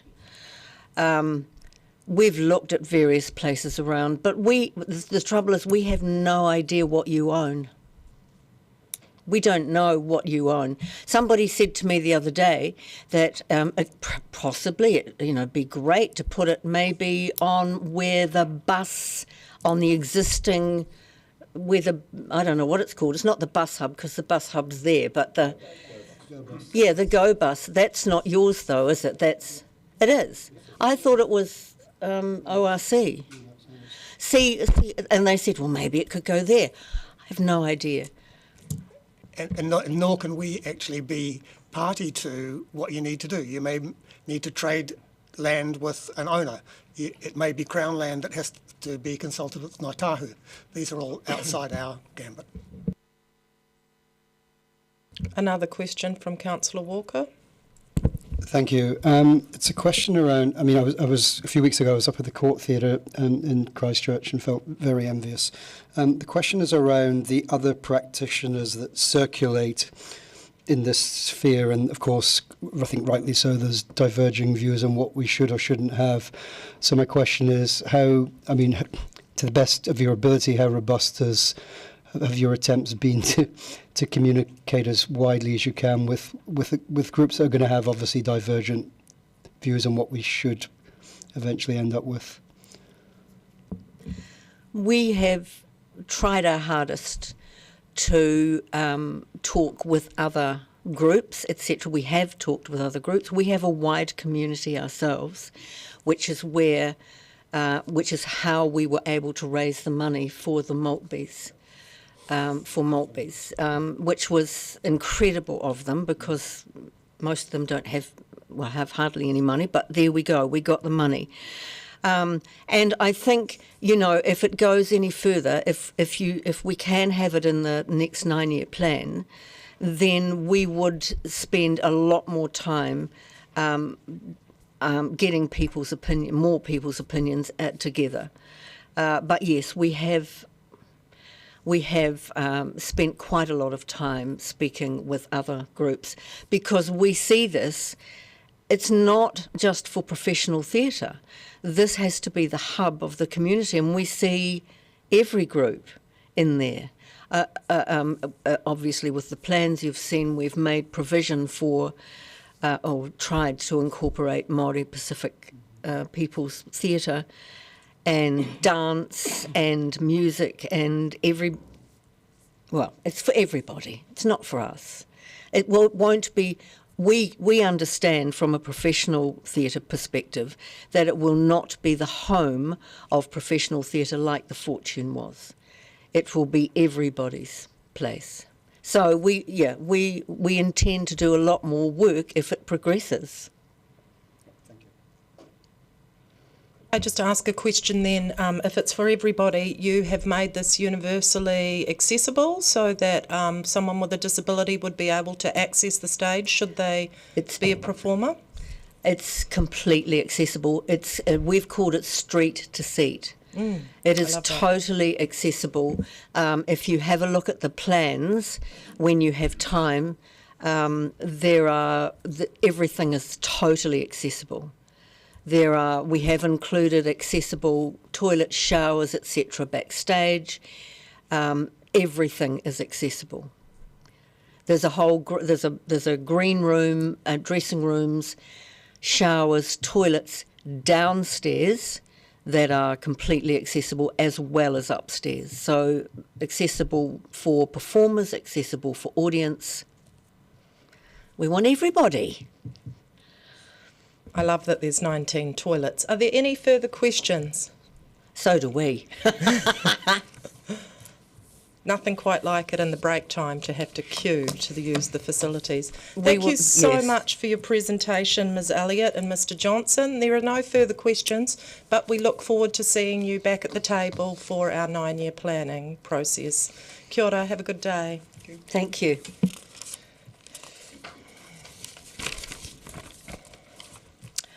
Next we have the apologies. I move that the committee accepts the apologies from Mayor Jules Radich, our normal chair of this meeting, Councillor Marie Lafiso, Councillors Bill Acklin, Councillor Vandervis, Councillor Houlihan, and an apology for lateness from Councillor Gary. Do I have a seconder? Deputy Mayor Lucas. All those in favour, say aye. Those against? I declare the motion is carried. Confirmation of the agenda. Are there any additions or alterations or anything you would like changed on the agenda? Anybody?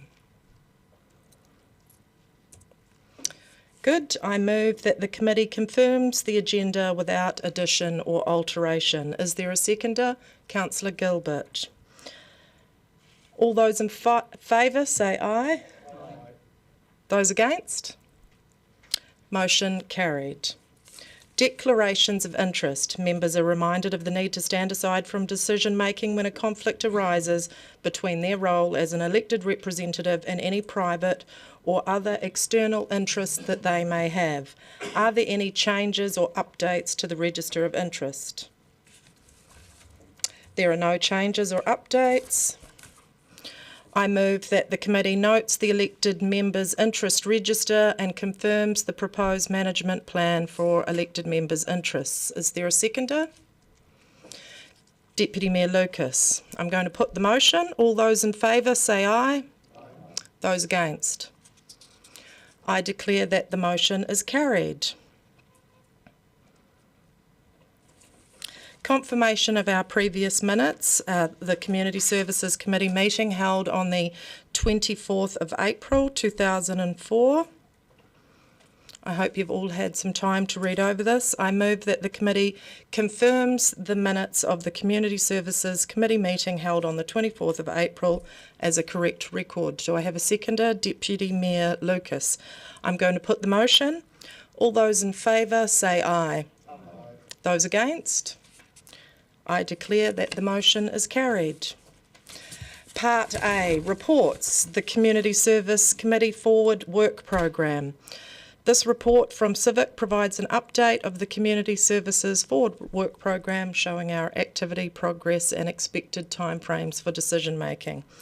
Ms Wakara will answer any questions in relation to the Forward Work Programme. Any questions? Deputy Mayor Lucas. Thank you. I noticed a new item on the Forward Work Programme, the library plan development, and I was just wondering, I guess, just in terms of what actually, I mean, what that will entail. So, at the moment, the library is undertaking a bit of a piece of aspirational work in terms of staff values and aspirations for the library. We plan to bring a report back to this committee in August after we've done that piece of work, and we with the hope to bring to council for approval a plan to create a plan for the library after that initial piece of work. Thank you. A question from Councillor Walker. Yeah, thank you. Just apropos of the public forum there on page 24, we have the indication that we're going to get an update in August around the performing arts venue, just seeking clarification that the sort of input we've had today will feed into that report. I'm getting a very positive nod there from Ms Wikaira. Yes, we have been. I have been meeting with Stage South quite regularly, and I've also been meeting with the Theatre Network and the Regent. So there are those are the three main groups, I suppose, that have some very clear ideas of what they would like to see, but I've been meeting with them all. Kia ora. Councillor Benson-Pope. Thank you. Just a question of Ms Wikaira in respect to the first item, the aquatics review. In there, there's mention made again of the Therapeutic Pool Trust. Am I assuming that there's no further... am I assuming that that's an issue for us to grapple with as part of the 9-year plan discussions? Yes, it will be. And there's been no other developments in that area as far as our staff are concerned in the interim? No. Any further questions? Councillor Walker.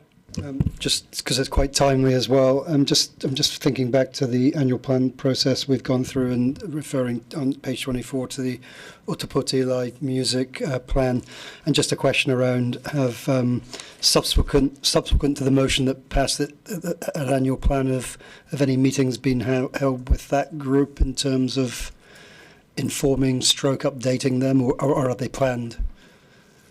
Don't know who I'm looking at. Yes, they are planned. So the annual plan resolution asked us to bring back a report in July. There is no committee in July, so it will come to council. And over the next month, the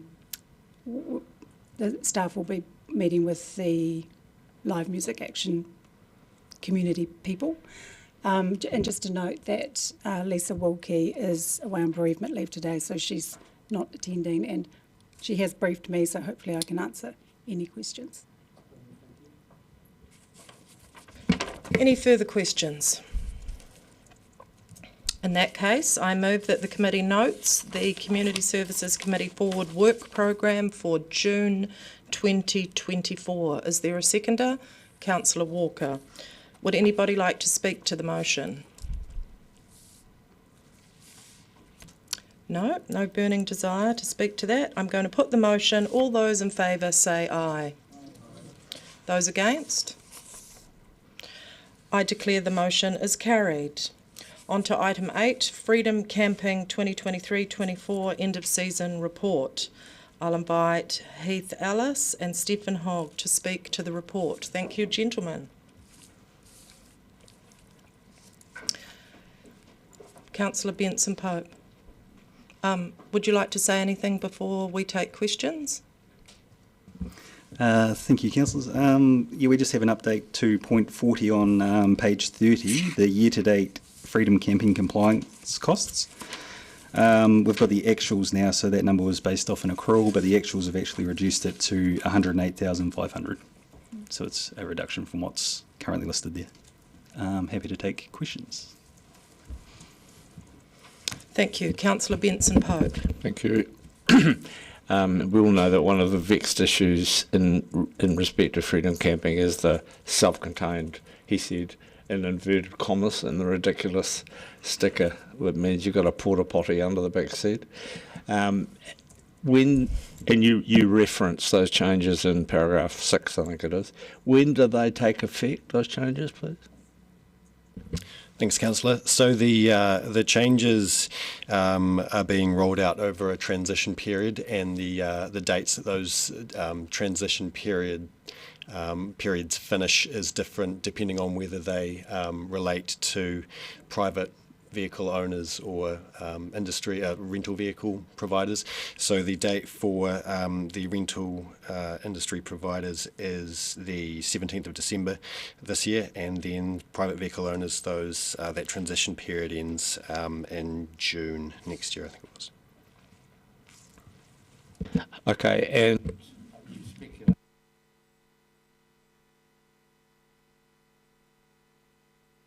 Microphone, please, Mr. Pope. I couldn't hear sorry, that. you speculate in your report that will lead to a greater level of, likely a greater level of infringement. Do you have the resources to, in the current budget, to actually cope with the implications of that?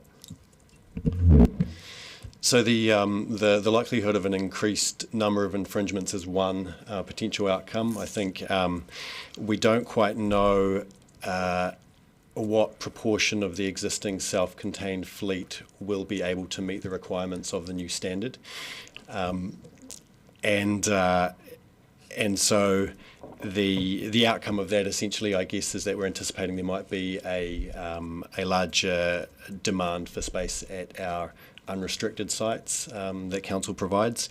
In terms of resources, I think the community ranger program will be quite important, just in providing that information, making vehicle owners aware of which sites they can use, and in some ways helping spread the load between sites where vehicles might have more than just that unrestricted site opportunity to make use of, depending on their certification.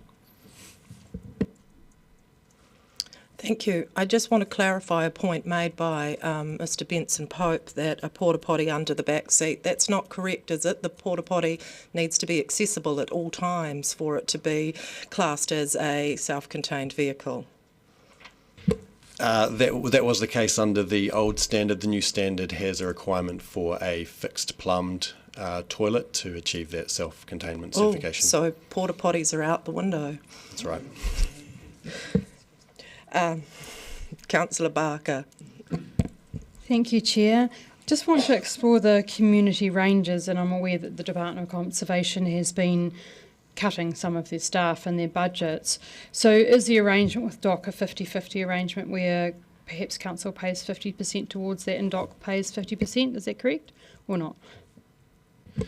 No, that's not currently the arrangement in terms of funding. The way that we have found the Community Ranger program has been best to operate has been for the Community Rangers to be employed by DOC and to work out of DOC offices, and to, for DOC to sort of carry that HR and or that's sort of that side of the arrangement. So DCC does provide a larger increase of the payment toward that. So what budget are we putting towards that? I don't know the budget allocation for this upcoming season off the top of my head. I know the total costs for the previous season were $94,000. Okay, so I'm just, because we've got the freedom camping compliance costs at $108,000, and then do we have another $90,000 on top of that for the community rangers? That's correct. Do we have any information about whether DOC wants to continue doing the community rangers? We're scheduled to meet with DOC in the coming weeks to review the program and look at this upcoming season.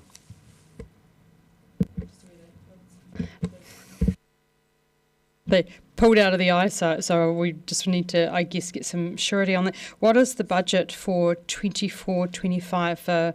Oh, you didn't know the one on the community ranges, for the compliance. We had a discussion, earlier in the year with the CEO, or even late last year, about cutting the number of patrols because they were getting a lot more expensive. So I wonder if that made its way through to the budget process. Thank you, Council. We'll have to confirm, but it's around $130,000 for the next year. We'll get the exact number for you. And do you know how much other councils spend on freedom camping compliance? I couldn't provide specifics in that area. I know that that Queenstown Lakes District Council, I think, has quite a high bill. The challenges faced by various councils across the country can be quite unique, and that can depend on geography and how distributed the freedom camping hotspots or areas are throughout their district. So I'd imagine there'll be some variance across councils. And is it correct that the complaints for 23-24 were 57? That's correct. So I'm just having trouble with the graphs, trying to figure out the numbers. I was just looking, obviously, on page 37, it looks like the 2018-2019 had a big variance with the city in South Dunedin. However, I was just looking back at 2017-2018 for comparison. Can't add those up in my head. So it looks like possibly nowadays we might get about half of the complaints. Judging from that, would that sort of be correct? We've achieved a reduction in complaints compared with the number of freedom campers that we're counting. So the rate of complaints is certainly down. In terms of those complaints that we received this year, quite a large number did relate to homelessness as well. So generally speaking, I think that we are seeing a lower number in freedom camping complaints. And do we contract out their compliance officers, or are they City Council staff? The compliance work is currently contracted to Armour Guard Security. Councillor Gilbert. Thank you. You've kind of answered some of my questions. But first of all, starting off with a bit of semantics, I believe Mr. Hogu said the 17th of December. Our paper says the 7th. Just semantically, which one is correct? Sorry, no, 13.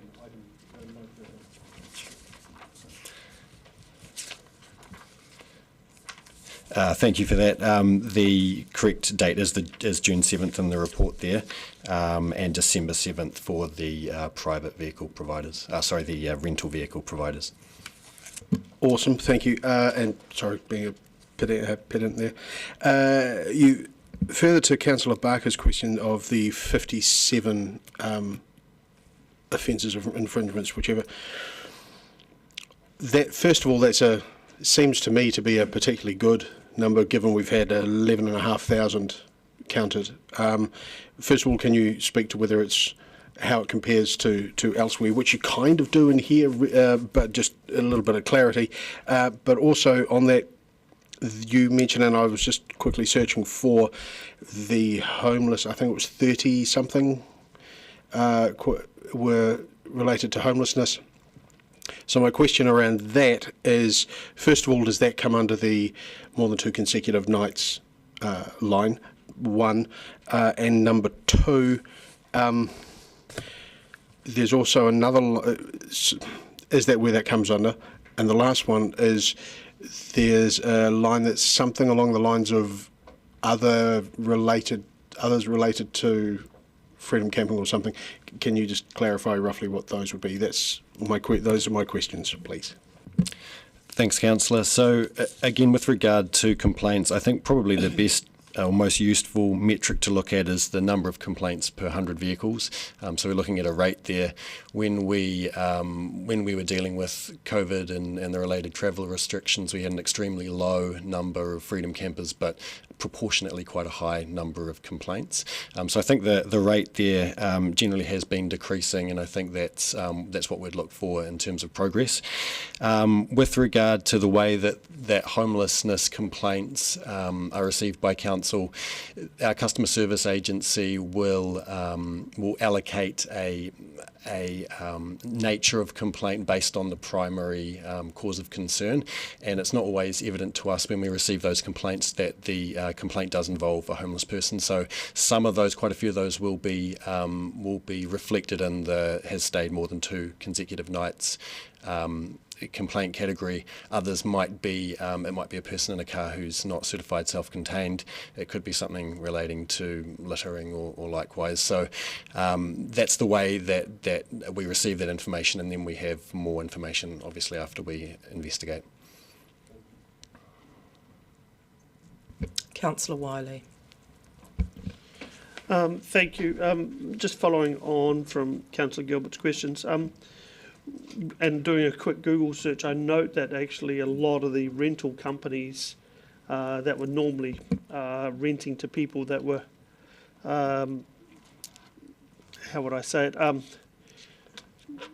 If we go back to 2018 and 19, where those company vans were usually the primary source of our frustration, the Juicies, the Wickeds, the Escapes, etc.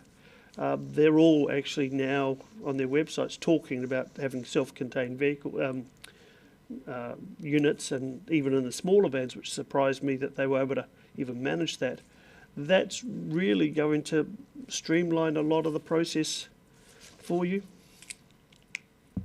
Thanks, Councillor. We've recently been in contact with MB, and they have advised that the government is progressing two potential changes to the self-containment regulations, one of which is a technical requirement relating to wastewater venting of self-containment systems, and that's come about due to pressure and concern from vehicle owners, particularly rental vehicle providers, who felt that the new regulations were inadequate or unnecessary. The result of that at this stage is that we've had a the PGDB has had a very small number of vehicles self-contained under the new standard, because owners are wanting to wait until the government makes a decision on whether that regulation will change before they commit to doing the work. A related issue with that is that the deadline for that period is approaching. That's in December this year for those rental companies, and we won't expect a decision on whether that change goes through or not until October. So there's been, I think, some concern from the rental market about that, and some requests from MB to provide a risk management plan. In terms of how those solutions actually manifest in the vehicles, I think everyone needs to be clear on what the regulations require before people will commit to the work, and what solutions there might be in meeting those requirements. Councillor Barker. Thank you, Chair. I just want to follow up on the $90,000 that the council puts towards the ranges. Does that include or not include the $55,000 from MB? That $50,000 from MB contributes to that cost. So our cost is $35,000, but next season, because government have withdrawn funding, would it be 90? That's what we'd expect the cost to be in that area, and yes, that contribution from MB goes toward those costs. Deputy Mayor Lucas. Thank you. I wasn't a councillor at the time, but my understanding is that the need for this came about because, I guess, as we mentioned, the number of breaches and the frustrations with Freedom campers, and so from reading this and the very few complaints, and the fact that most campers seem to be way more educated and understand, I imagine many of them are international visitors, actually understand what is required when they're visiting here. And so, and I think it was in Councillor's earlier question, about the need for so much monitoring of the camping. Is that a fair observation?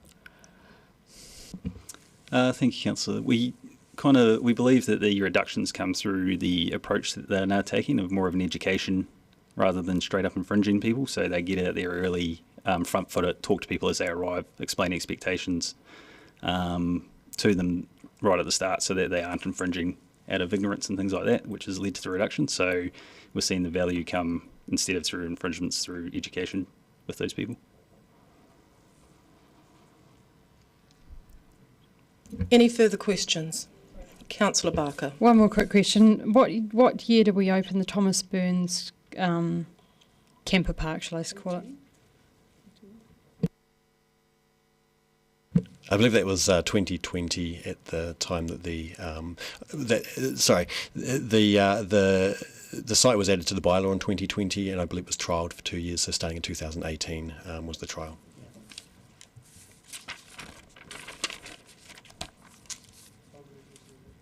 Any further questions?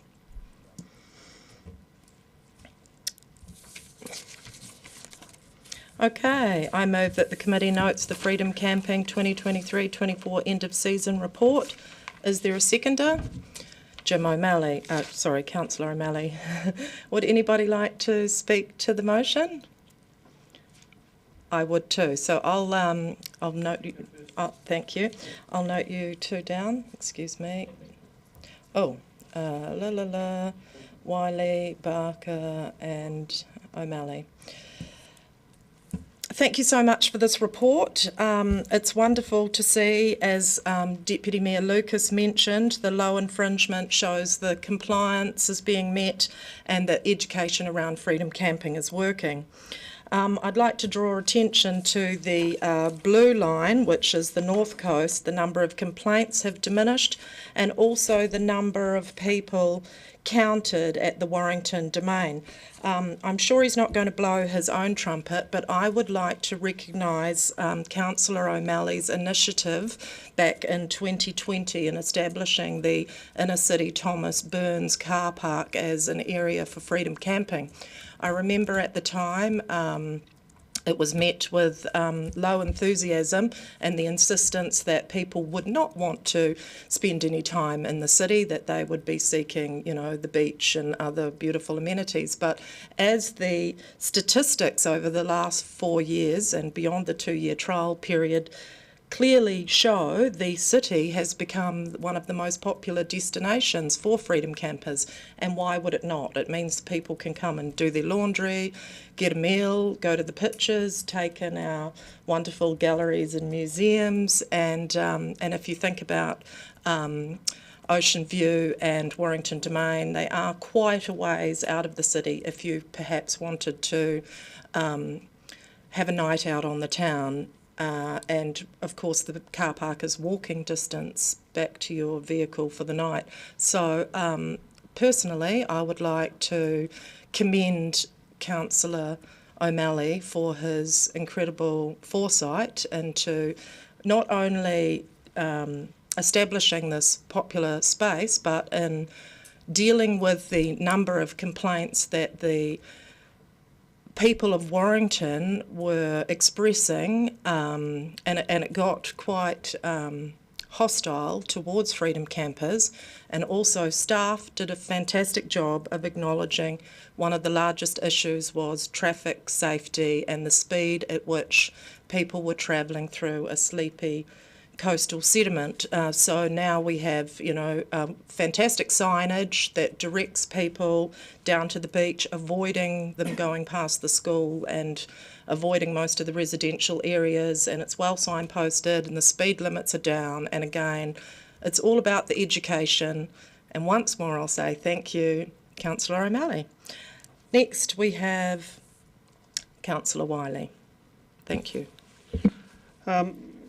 Thank you, Councillor Mayhem, or Chair Mayhem, for this meeting.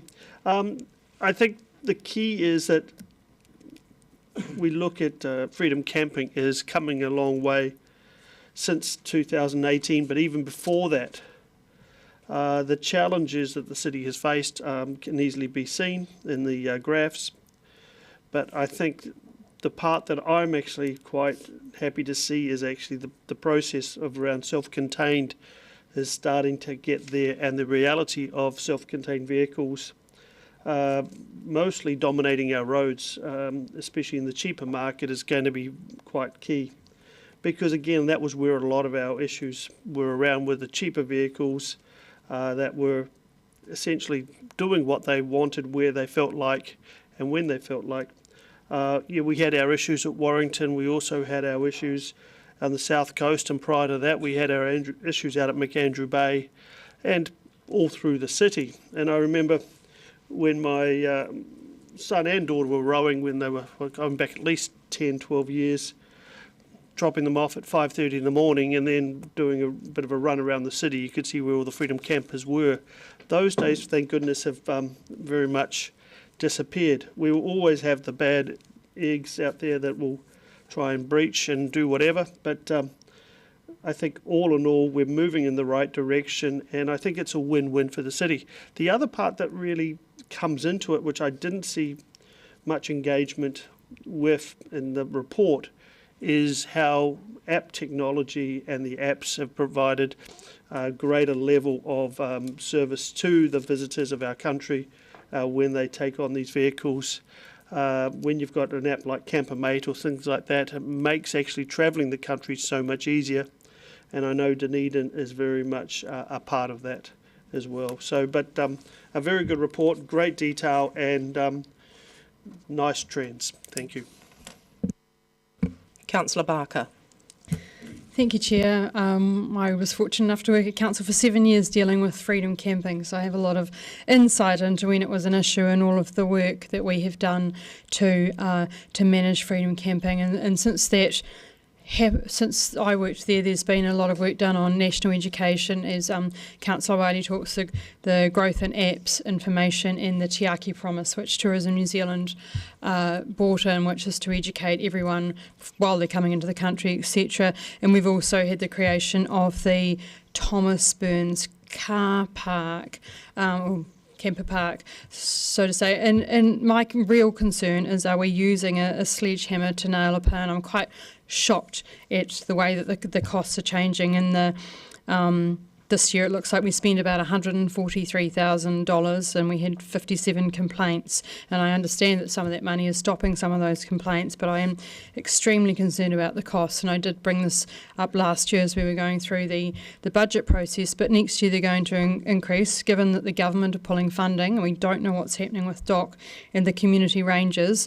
Our funding towards this will be increasing another $80,000. Given that we're in a cost of living crisis and we're looking hard at our budgets, I do want to see a report coming back about these costs as part of our operational 9-year plan budgets, because I love to welcome and educate visitors, and that's all very nice, but I'm extremely concerned about the money that we are putting into freedom camping, and I don't know if it's the biggest issue in the city that we should be investing in, so we'll just nod to that as raising a matter for the Chair later.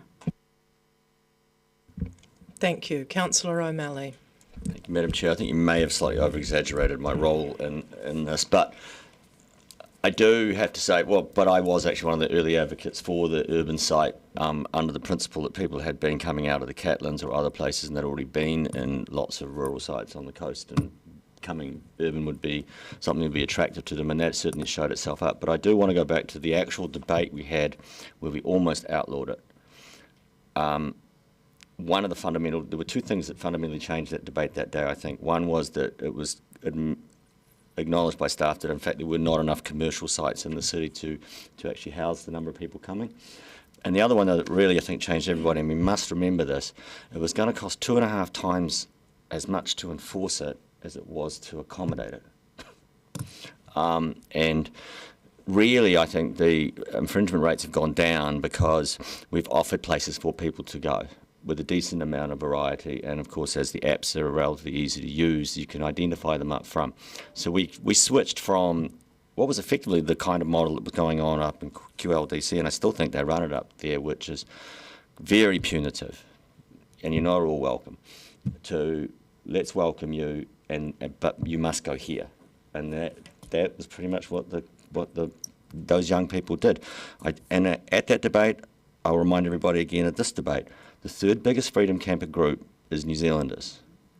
So do not forget that. It's not a set of foreigners, which is the way this debate always fell down into. It is young people using the mobility to go around and see this country, of which the third biggest group is New Zealanders. I do not want us to forget, as time goes on, that we chose this path of accommodation because in fact it gave us the best social outcome, much less infringement, and it actually was the cheaper of the two. I do take Councillor Barker's point though as to whether or not the ranges are actually directly linked to this freedom camping activity, or whether they are another activity on and of themselves, which it comes down to tourism in general. And I do think we probably do need to consider. I would like the ranges taken out of this budget consideration when considering hosting freedom camping, and down to the enforcement and the application of those three sites being the core investment we are doing to this. And what I would say is you will not do it cheaper any other way other than to be accommodating. Thank you. Wise words. Thank you all for your comments. I'm not going to exercise my right of reply. Instead, I am going to put the motion. Oh, Councillor, Deputy Mayor Lucas, did you second it? Oh, no, it was Mr O'Malley. Thank you. Mr O'Malley seconded. I'm going to put the motion. All those in favour say aye. That was to note the Freedom Camping end of season report. I declare the motion is carried. Those against? I declare the motion carried. Yikes.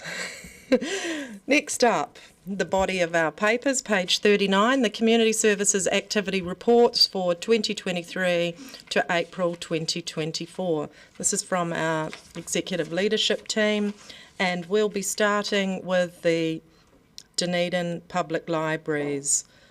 Ms Wigley, the Director of Library Services, and Mr Ellis, our Group Manager for Parks and Recreation. Oh, no. Oh. Sorry. No, it just says it beside that name, but... Can I just make a comment for future? Yes? It's one whole report with lots of different sections in it, obviously, for each area. And so we're just hoping to take take it in the order that it kind of appears in the report. This is the format that the community services reports used to be, and so we have continued on with that original format.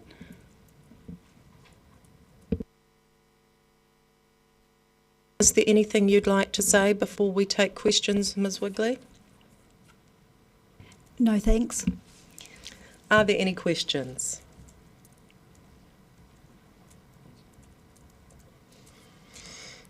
No questions for our libraries. You're doing a great job. Keep up the good work. Thank you so much for your time. Have a good day. Next up, I'd like to call Mr McCracken, Director of the DPAG, to come and take a seat.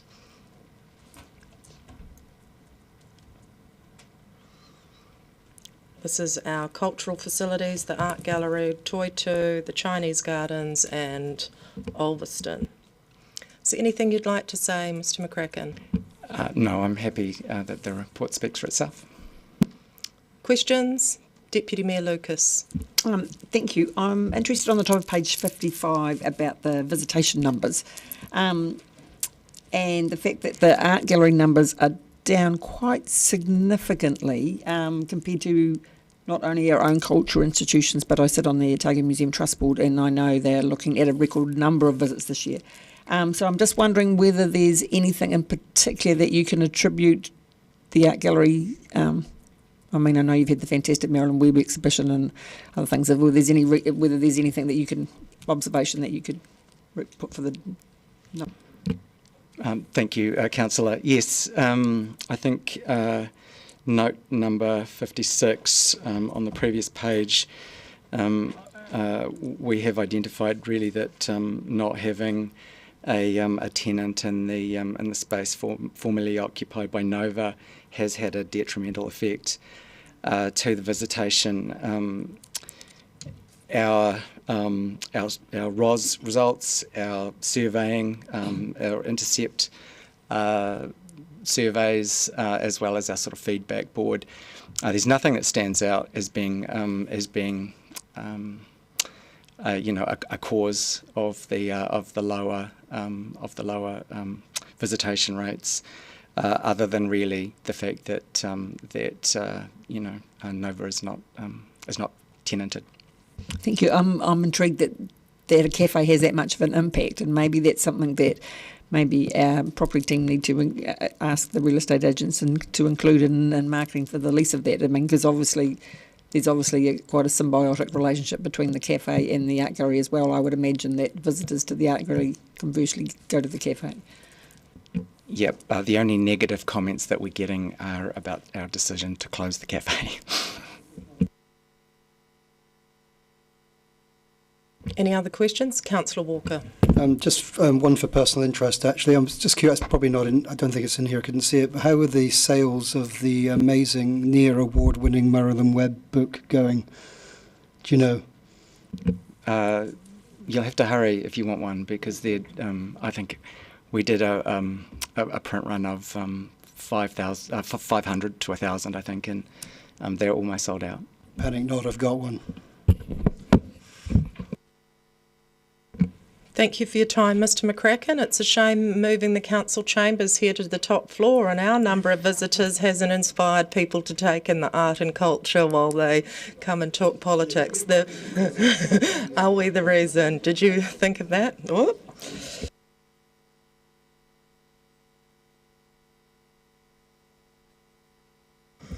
Next up, our City of Literature representative, Nikki Page. Thank you, Ms Page. Any questions? Deputy Mayor Lucas. Thank you. On page 56.64, you talk about the Jakarta Content Week and the fact that the books are in front of tens of thousands of Jakarta publishers, agents, booksellers, writers, readers. I'm just wondering whether you have any feel, bearing in mind that was November of last year, was there anything that resulted from that very large exposure? Thank you, Councillor. I have heard from my colleague in Jakarta that there's been interest, but I can't specifically say which titles. So I'm certainly following that up with her regularly. We find that with all the international book fairs, as many of you all know, the timeframes are quite slow, the lead-in, so the initial interest. For example, we did send some books a few years ago to Bologna, and it must have been 4 or 5 years before there was the first tangible outcome. But that was a beautiful German edition of one of our local illustrators' books, and so Robin Belton. So that was a wonderful outcome, but it is quite a slow tracking, and so I just keep a close eye on it and stay in touch with Laura Prinsloo in Jakarta. But I can report again at a subsequent activity report since you're interested. No, thank you. I mean, I know there's quite a time lag, but I hadn't appreciated that it was that long. Thank you. Councillor Barker. So just following up on, just looking at the 10th birthday key activities. Sorry, there's a lot of them. Sorry, I just lost where I was at. I was actually going to look at, there was something about the SDGs of the day, the 1st to the 17th of September, and the Sustainable Development Goals. Is this because it's a UNESCO City of Literature that does does Dunedin City of Literature have to align with those SDG goals, and do we have to report on those to the UN? That's an interesting point, because all the creative cities are encouraged to look at their work through the lens of the SDGs, but there's no official requirement to be ticked off in any way by the UN alongside the SDGs. However, currently I am writing a report for the UCCN, the UNESCO Creative Cities Network, and I am including the SDGs in the reporting because I know they're very interested in those, and much of our work naturally aligns with those. I mean, just for example, the right to education and equity and Indigenous languages and as well as the climate change ones. Much of our work naturally falls into that with the schools and the local writers, so it's a very easy fit for us. But that particular campaign we do each year, so this year we're just aligning it with our birthday so that we can use it as a lovely excuse to put our birthday logo in there and get it out into the world 17 times in December again. But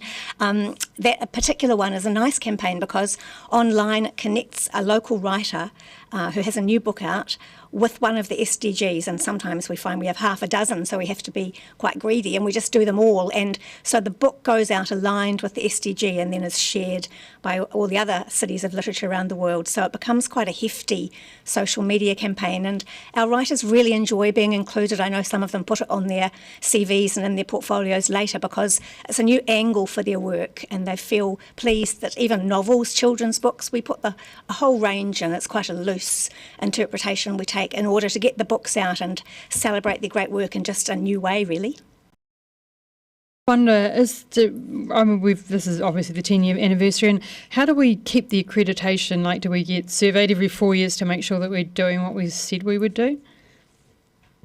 So yes, that's the 4-yearly report I'm writing currently, but we are a permanently designated city, so I don't know how bad we'd have to be to have it removed. I haven't ever asked that because we're actually really high performing, so it hasn't really come up. But I'm proud to say that Ōtepoti is recognised on the world stage as being one of the leading creative cities, and they really appreciate our writers and our work here. So luckily I haven't been in a position to question that. But no, there are reporting requirements. Really, they like to just see what's going on. It's not a punitive system. They really are just interested to celebrate the work that's going on in the creative cities and the network.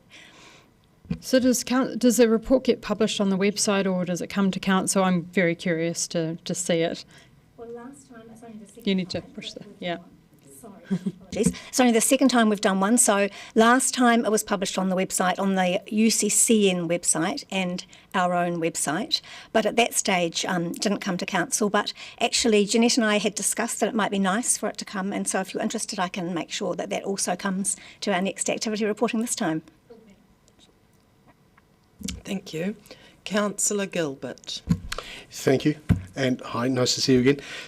A couple of questions. First of all, around point 63, the work that you and the poet Lorikeet have been doing with Rudolf Steiner. First of all, I know that the principal and students of the school are particularly happy. Ecstatic would be another way of putting it. My question is, do you do this in many schools? And what can you say about the process that you've gone through with these students as to whether it's something that we should be developing or promoting? Thank you, Councillor. Yes, it's a lovely program of work that we do each year on a regular basis, and we sort of rove around the schools out south because our City of Literature South D poet Lorikeet was really interested in equity in that area of the city, and she is from there, Jenny Powell. So we've been to a number of schools and really enjoyed engaging with the children. And the Steiner School, thank you for that nice comment, the Steiner School was the first age group we'd done at the intermediate age. So previously Jenny Powell had been working with new entrants who were sort of 5 or 6 at the oldest, and they were writing poems as a group inspired by Jenny's Teddy. And then the Steiner School students, obviously older, at intermediate age, we offered a different style of poem. We didn't a different muse, so it didn't have to be Teddy, but they all desperately wanted Teddy, so we stuck with Teddy. But they had a much more sophisticated interpretation of Teddy. Teddy is very worn and has been around since Jenny was very young, not that makes it very old, but an older Teddy, so very worn in places. So the children interpret what could have happened to Teddy, and why does Teddy seem worn in places and a bit jaded, and what's the story with Teddy's background. So they bring their imaginations to this, and the older children really engaged again with this prompt in a much more sophisticated way, and have submitted just recently some spectacular pieces of work. They each wrote their own poem, whereas the younger children write as a group with Jenny's guidance. Jenny guided them each to write their own poem, and then she provided, in her own time actually, editing of the work that they emailed to her when they needed a hand. And each child also created their own piece of artwork to accompany their poem. So the teacher actually just a couple of days ago said that the children really did enjoy the sessions, and also they felt very excited to be in a book because they're going to be in a book. So she said that she could see a level of care and detail and extra work went into the particularly the artworks to accompany the poems, because they were going to appear in a published book. So it's nice to have that. Each one will take one home to their whānau to keep as a reader, and something to show that they contributed to at the end of the year. Very cool. And my last question is further to Deputy Mayor Lucas's question about Jakarta. Again, I'm aware that at least a verbal invitation to the Göteborg book fair later in this year has been extended. Do we have any representation, whether it's from City of Lit or whether it's authors, etc., going, or their works going to that book fair? That is another spectacular big book fair, that one in Gothenburg, and that City of Literature. So I do connect regularly with the nationwide book sector organisations as well. So the Publishers Association of New Zealand is a key partner of ours, and they will certainly have representation there. So we will sort of piggyback on that a little bit and be part of that. And also it's another way in for our New Zealand publishers around the whole country that we are a city of literature, and it's another gateway into those cities. So we work very collaboratively across Aotearoa as well.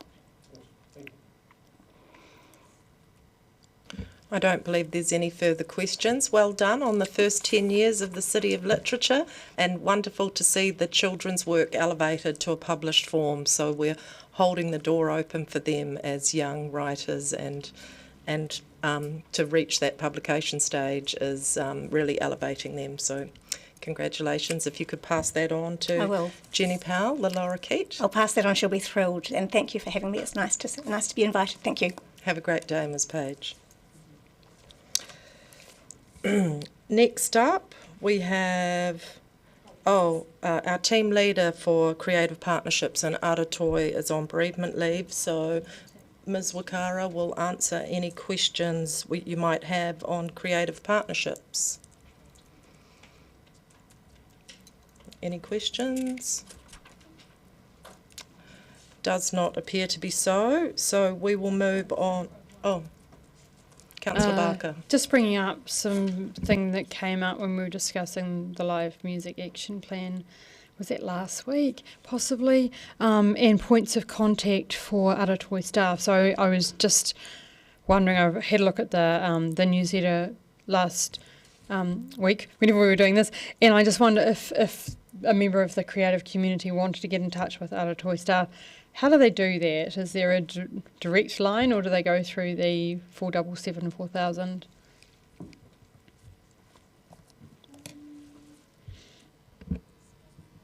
Yeah,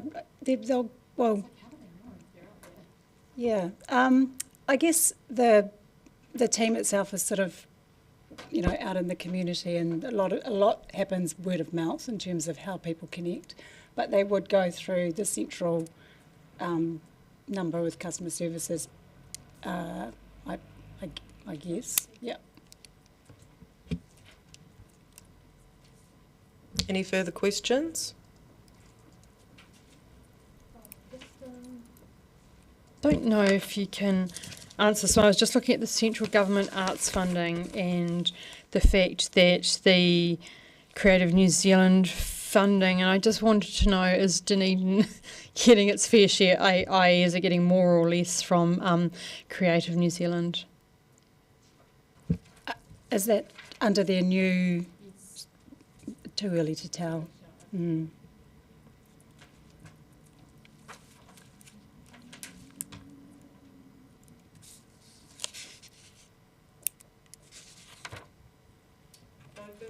Sorry, no further questions. I'll invite Ms. Huako to come and speak to us about community partnerships.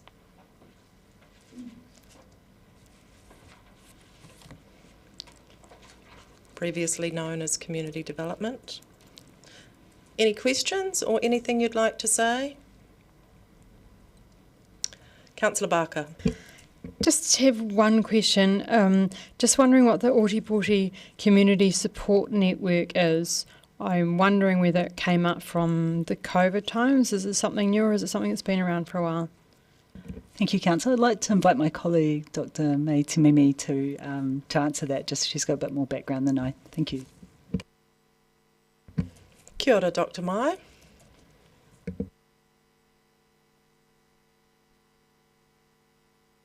Assalamu alaikum, Kia ora, Councillor. Thank you for your question. Yes, indeed, this was the online platform that we established during COVID to be able to identify the needs of our Ōtepoti community groups or organizations, and then we continued. We tested that and we checked with them.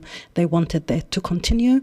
So currently we meet on a bi-monthly basis, and normally we would have around 30 organizations represented, roughly, like as on average. And the topics that we discuss, they come from the network every year we run a survey and we identify the topics with them. So how would a new group, I guess, there's a lot of groups out there, because this is sort of not quite the first that I've heard of it, but just wondering how the information, and I read the newsletter that comes out every week from community partnerships. I'm just wondering how, if a group was there, that they would become aware of the Ōtepoti Community Support Network and become a part of it.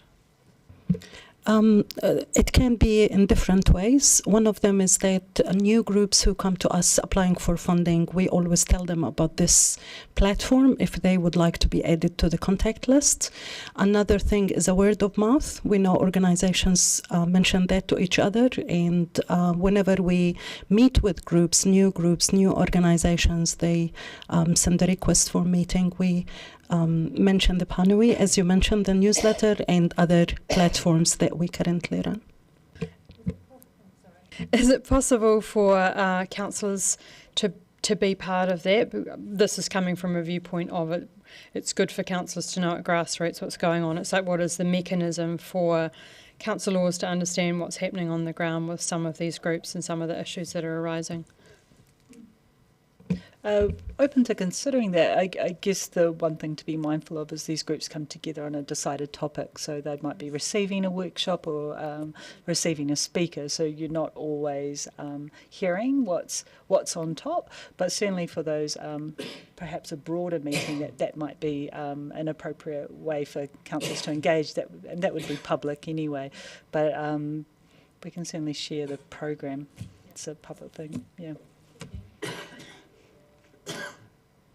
On that note, is it open for councillors to attend a network? Because I'm part of the group from prior to being a councillor. So Councillor Barker might be interested to know tomorrow at the Dunedin Community House, 11 a.m. till 12:30 in the Rimu room on the 6th floor. There is Carl Tauri, the chairman and founder of the New Zealand Abuse Collective of Abused and State Care Charitable Trust, coming to speak. Quite a serious topic, but I just happen to have that in my calendar. Quite often it will clash with our council meetings, but when it doesn't, a community house is the place you normally gather. Kia ora, thank you for that. Any other questions? Deputy Mayor Lucas. Thank you, and I see that Ms Brown's here. I'm interested whether she is able to give us, because the Mayor's not here, any feedback from the meeting with the Minister of Housing that was held when he was in the city. I think housing is our next topic. Oh, we're on, sorry, am I jumped ahead? Oh, sorry, my apologies. I have to. Any other questions for community partnership? Gina would like to say something. Oh, Ms. Sorry, I'm just noting one small typo there in the table. It says supporting the Dunedin Youth Council to realise their 3 objectives. So they did some planning earlier in the year with staff, and they have decided on their 3 focus areas, and that's what the sentence should say. And those 3 focus areas were better inter-school relationships, improved safety and wellbeing at the bus hub, and drink driving, getting home safe after a night out. Those are those 3 youth-focused areas. Kia ora. Thank you so much. No further questions. Thank you for taking the time to join us today. Enjoy the rest of your day. And now, Ms Brown, you've been summoned to the table to speak to us about housing. I know that Deputy Mayor Lucas has a question she would like. It's like a deja vu moment. Is there anything you'd like to say before we question you? Deputy Mayor Lucas. My apologies, I was obviously just not quite present.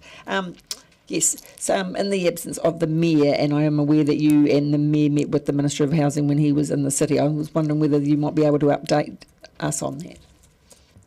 Certainly there was Ms Nelson and and Dr Johnson as well.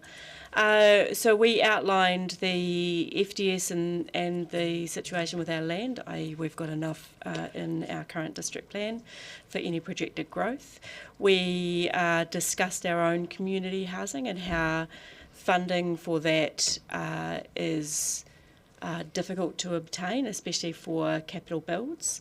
There was some conversation around that, and then we talked about our homeless population and identified that we have done a lot of base work around getting our stakeholders into a sort of a similar group or a little group together. He was very impressed by that, and that we need the South Island, we advocated for the South Island to be identified as having the same issues as some of those bigger spaces. It was a very engaging conversation. There was, he took copious notes, which I thought was quite positive. He asked really good questions. So yeah, it felt like a positive meeting. That's excellent to hear, and thank you for that. And I know when you, your last report to us, you were talking about the launch, I think it's the 1st of July, of your Outcome Star program, and you talk here about the obviously getting everybody up to speed, so that's still on track for next month? The training is happening as we speak. The first group of frontline staff went through yesterday and the second group are going through today. We will require more groups to go through, but we had 17 or 18 go through yesterday and it was really well received. People went away buzzing, and it feels very similar to that today. After this, I've got to go make their afternoon tea. And just some feedback from your presentation to our Truza that they were highly impressed, and I've heard that from several members, and to thank you. Thank you. No other questions on housing. I was very excited to bump into a couple of people yesterday who had previously been living in a tent on the Oval, who told me they've been in emergency housing and they are incredibly excited to get their new place on Thursday in the St Clair, St Kilda area. So I think what we're doing is working, and thank you so much, Ms Brown, for all of your mahi in this space. Kia ora.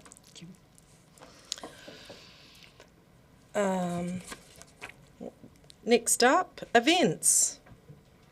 I would like to welcome to the table Dan Hendra, our team leader for the events of Otipoti. Mr Hendra, is there anything you'd like to say to premise your activity report? No comments, just take it as read. Questions? Councillor Barker. Thank you, Chair. I just want to tease out what's happening with the review of the festival and events plan, and I want to know what the process is for this plan being reviewed and changed. I think we've had this question a while ago, but I do hear from event organisers they want to be involved. I know councillors want to be involved in economic development, etc. So what is the process for the next few months to get this together? Thank you, Councillor Barker. So we are just finalising the plan for the plan at the moment, and so the step that we are doing right now is finalising a report to go to ELT next week. But we're just in the process of finalising the workshop schedule. So we are looking at a number of different workshops for public and internal, obviously industry and councillors as well. So what we are doing, as it alludes in the report, is we are looking at splitting the plan into a civic and community plan and a major events plan, and that way it's clear on what the deliverables will be for both of them. Once we have the venue confirmed for the workshops, then we will go out to the wider public for consultation. But we are looking at late July, I believe. I'm just wondering how it's going to align with the economic development strategy. Do you have any, because the events was part of the economic development strategy, I'm not quite sure if it's probably still going to be. I'm imagining, because it says the community bit and so is there a part of the process to align it with the economic development strategy? Thanks, Councillor, for that question. I'm coming up from the back row here. So yes, absolutely, and particularly when it comes to major and premier events, recognising the bed nights and the new dollars they bring to town. So I don't believe it's perhaps something that you're aware of because it's operational level detail, but Dan and his team have moved to the 4th floor and are now embedded within economic development team and are actually reporting to our destination manager role. So my next question is just timing wise about whether this work's going to be done in time for the 9-year plan, and whether there would be any possible resource requirements. Will that work be done in line with the strategies and in line with the LTP budgeting process? Yes, that's correct. It'll be done in line with the 9-year plan. I won't be able to comment on resourcing around it yet because it's still an unknown, but definitely we want it to align with the economic development, refresh the economic well-being and the strategies as a whole.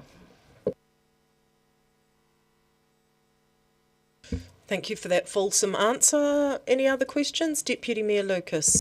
Thank you. In relation to point 99, putting the word out and about the city's activation, and I just would like some reassurance that the city is activated and ready to go for the All Black test in a couple of weeks. Yes, we are. We've been planning for that for probably about 5 months. Recently hosted a city coordination working group meeting yesterday. There was about 20 wider city stakeholders in that, so everyone's set to go.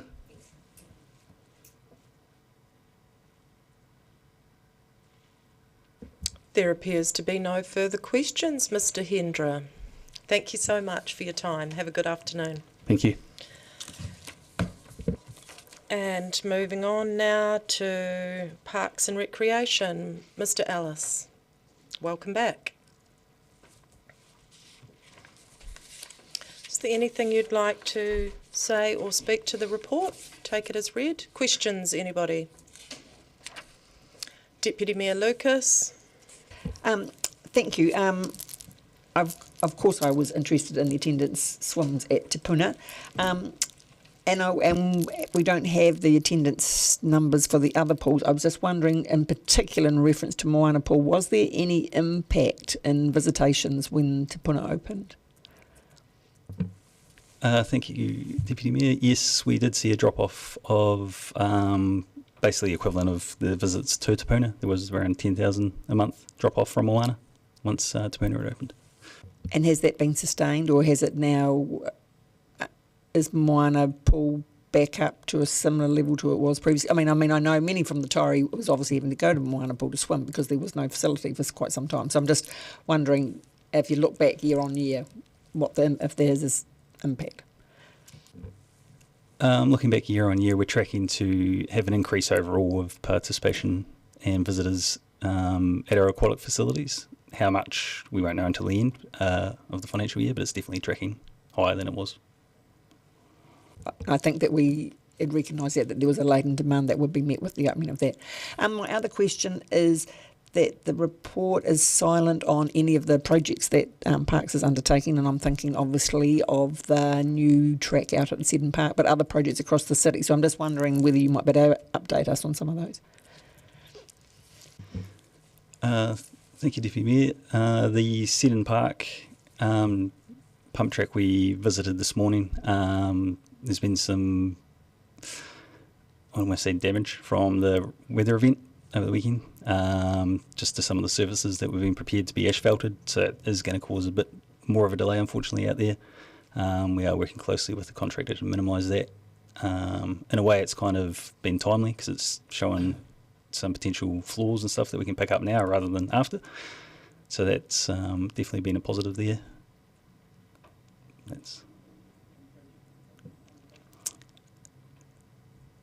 It's the only one, yeah, we're waiting for the new financial year to kick off on some of the playgrounds and stuff.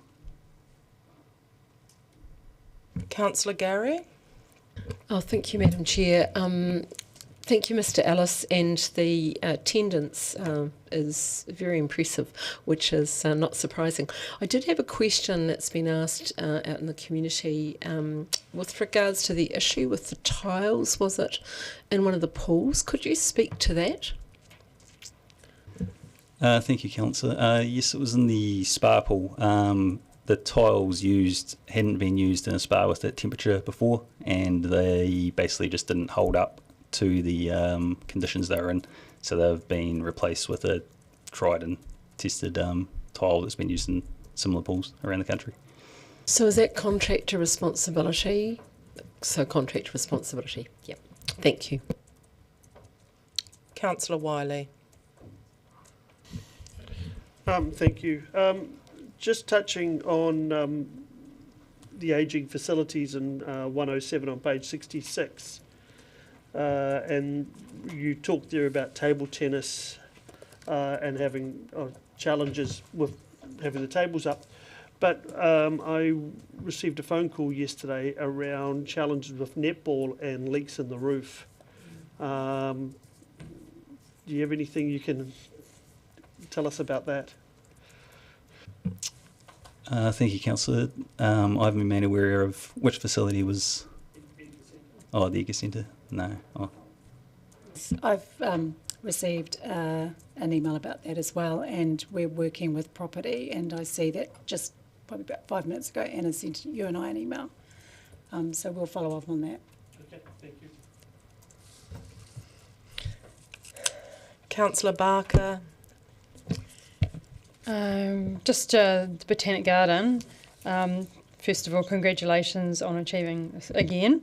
It's the 6-star Garden of International Significance, because that's a huge kudos to the gardens. I just wonder, under challenges, I thought challenges was kind of a negative thing, and then it's got that it's partnered with a number of organisations for a nationwide initiative to protect and propagate some of New Zealand's threatened plant species. Is that there is a challenge because it's a challenge to look after threatened plant species, or is it that's like not a problem, but it's a good thing that is happening there? Thank you, Councillor. I think it's a challenge in the fact that it's something the staff hadn't worked on before, so it's a new challenge for them to undertake. So is there resourcing for that? I see that there's, because we've asked just previously about partnerships with the Department of Conservation, whose funding is being pulled. So I'm just wondering whether this is a new funding required. I mean, I know we've got X amount of resources, whether there is funding that might need to be put into the Botanic Gardens to help this work get done. Is that part of the challenge? The team at the Botanic have managed to include it in their business as usual work, so they haven't had to allocate extra resources to it. It's just as they're propagating plants up at the plant house, then they're also looking after these specific ones.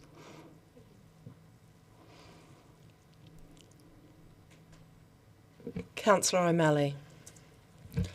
Thank you, Madam Chair. 107 challenges the ageing facilities and increased demand at peak time. Where are we with an asset management plan for our large facilities? I'm thinking Ice Stadium is another one, as well as Eco Centre and obviously Moanapol. That's sitting with the planning team. So Sport Otago were the first cab off the rank there, doing a Otago-wide facility management kind of a review.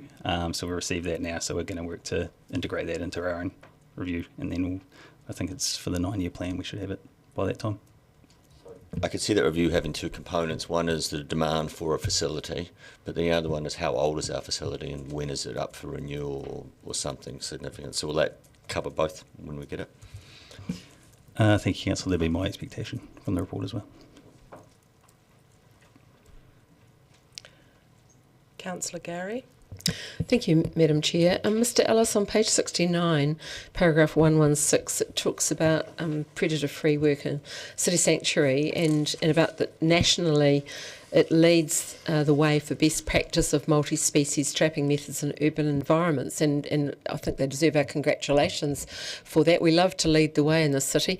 Can you just explain to me why that is so outstanding? What's the particular aspect, because we do have other groups trapping around the city. What are the aspects of that trapping method that's made it so special? Thank you, Councillor. Talking with the team, it's a lot of to do with the buy-in from the volunteers and the proactiveness of them actually checking their traps and things like that. It's really helped the progress of them. Brilliant. I think they deserve our congratulations for that, indeed. Councillor Barker. Thank you, Chair. I just want to ask a question about the crematorium. It says that the number of cremations have significantly decreased, and I just wanted to, I see there was average of 34 per month for cremations. I just wonder what significant decrease means. Is it 30%, 50%?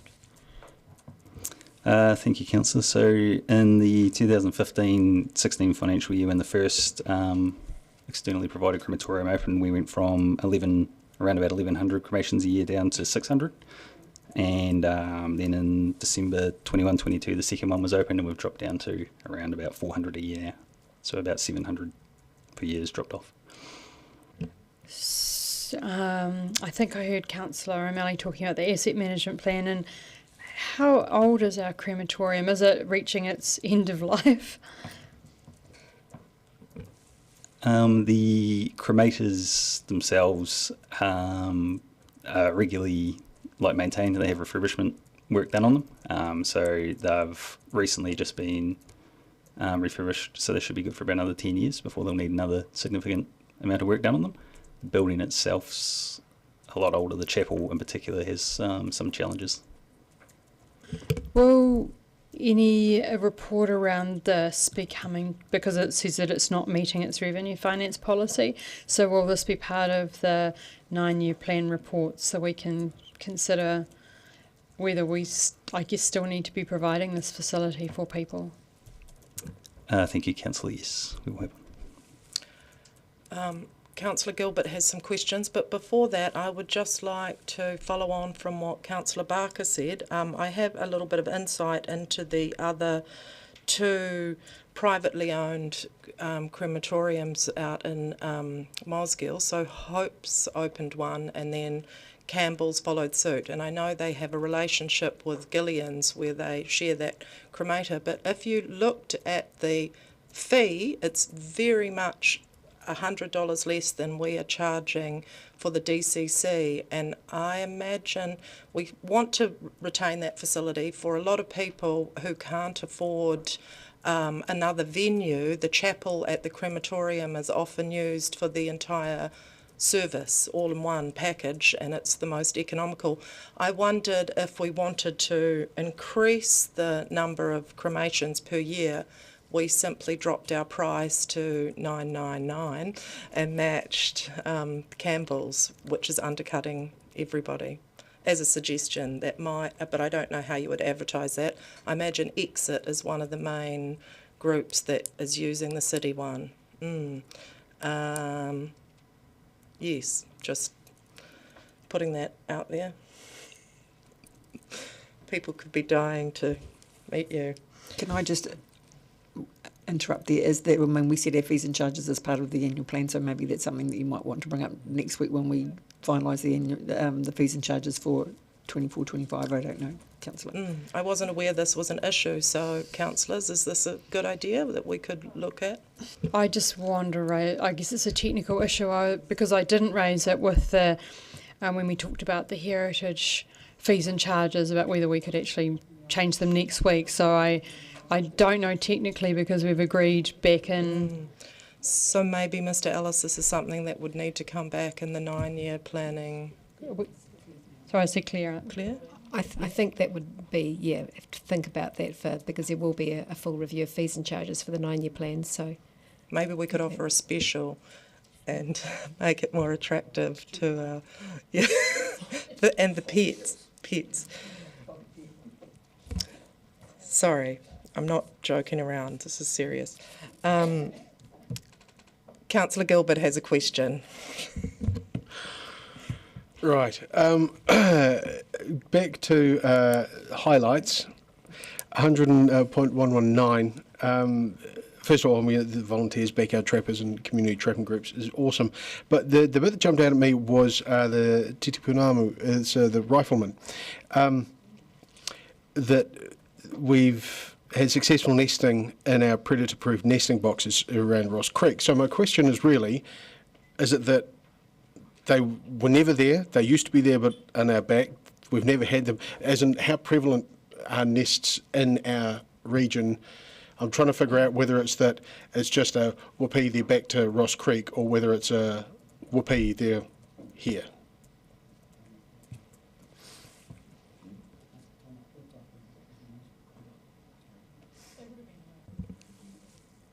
Yeah, sorry, I'm not entirely sure if they were there prior. My understanding is that they're definitely in increased numbers now.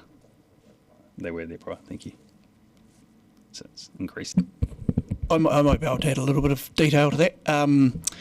So they would have been there, but the nesting boxes themselves, that's probably been, and in conjunction with the trapping, that'll be the game changer. So I know that they installed the nesting boxes and monitored them, and riflemen are very, very small, and they figured out that the hole for them to get into the nesting box was just big enough to allow a rat into it. So they've gone and retrofitted what I would call a washer, on the steel washer to the outside. That's too small for a rat to get through, but perfect for a rifleman. So they've had real success in doing that, and they've got surveillance cameras on the nesting boxes, so they've been able to observe it. So that's been it's a really neat outcome. There's certainly a rifleman in my garden that I'd never observed before in the 12 years I've been there. Councillor Gary, you have a question? Well, funny you should say that, because exactly the same. I've just seen a rifleman in my garden, but that is not my question.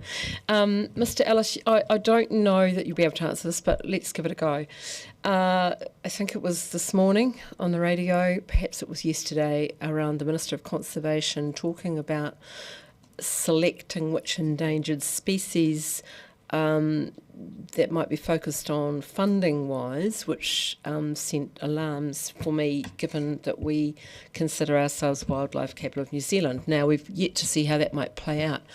How would you anticipate in your role, how would that affect, how would that come through? Would there be, I guess it would be through the predator-free funding, would it? I just wonder, if that was rolled out, what would be the touch point for parks and reserves? I guess that's my question.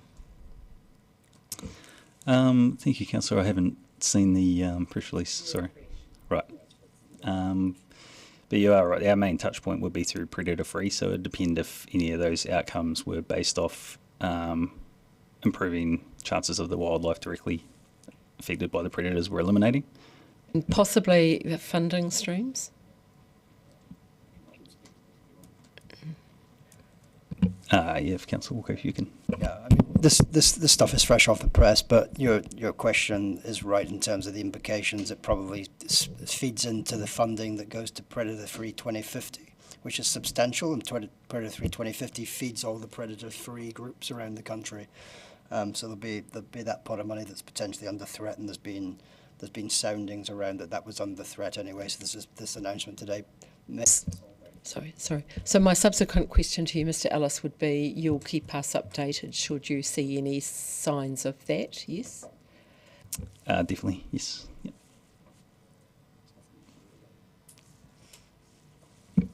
It appears we've exhausted questions, but you've been the most popular and most quizzed person today. Thank you, Mr. Ellis, for your time. Next, I'd like to move that the committee notes the Community Services Activity Report for June 2023 to March 2024. Jim O'Malley, Councillor O'Malley, seconder. Would anybody like to speak to the motion? Councillor Gary. I wasn't here for the whole report, but I just want to acknowledge the extraordinary work of our staff through so many areas within this, ranging from, and I was very sad to miss the City of Literature question time, from City of Literature to housing to pools to parks to predator-free to everything in between. We all see the evidence of our staff's work in our communities at a grassroots level, and I just wanted to say thank you, really. Councillor Walker. Yeah, I'll just reiterate the previous comments and just pay homage to the exceptional staff we have in all those departments. And I wasn't going to say anything, but the last comment is something, I mean, I've been Feeling a little bit under the weather today because of the announcement this morning, because I'm well entrenched with many groups working in the community to eradicate our pest species. But this announcement today is tragic for this country in terms of the work that's being carried out today, and it feeds into everything else we do, particularly here in the wildlife capital of New Zealand. So it feeds into our economic development and many of the reasons why people come to this part of the world. The story will play out as the day goes on. It'll feed into stories in weeks to come. But it was an announcement that we felt was going to be coming from this new coalition government, and I actually feel in some ways sorry for the Minister Tama Potaka, who had to announce it, because my sense is it probably didn't emanate so much from him, but the makeup of the coalition government. And I don't think it emanated actually from the National Party, because let's not forget a lot of this predator-free work was initiated by the John Key government. So I feel there's going to be a lot of disappointment across the two major parties, and particularly the Green Party. And I personally, I've been fielding mails about it all day, and I feel very gloomy about it, because the work that's been done has taken a long time, and it will be wound back so quickly. And even if there was a change of government in 3 years, to reverse what we're about to see will take decades again. So Titi Punamu, they're coming for you. Sorry to sound so gloomy. No other speakers. I just would like to acknowledge the work of our General Manager, Ms Wakata, and her team to bring together all of these reports, and we look forward to some more fulsome reports in October. It's always great to see how everything is tracking. I'm going to put the motion. All those in favour... We note the Community Services Activity Report for June 2023 to March 2024. Is there a seconder? Oh, sorry. I apologise. All those in favour say aye. Aye. Those against? I declare the motion is carried. Item 10, items for consideration by the Chair. Anything you would like in our next Community Services Committee meeting? Deputy Mayor Lucas. I'm just wondering, in the activity report, in line with my question, I just think it would be helpful if there was some commentary about some of the, especially in parks, some of the wider projects that they're undertaking, whether it be, sports ground renewal or, those ad hoc things that would be just interested, because those are the questions that I get fielded often, that they see people working on a sports field and what's happening is like, well, I don't know. So, something like that. And also some comparatives. In particular for the swimming pools, I'm obviously interested, personally, I'm interested to see what the impact of Te Puna and looking on the, so some comparatives of other facilities, and also like the library, we just had the Dunedin Public Library, so the usage of, of all our libraries is, I think, something that we're all interested in, and not just one facility.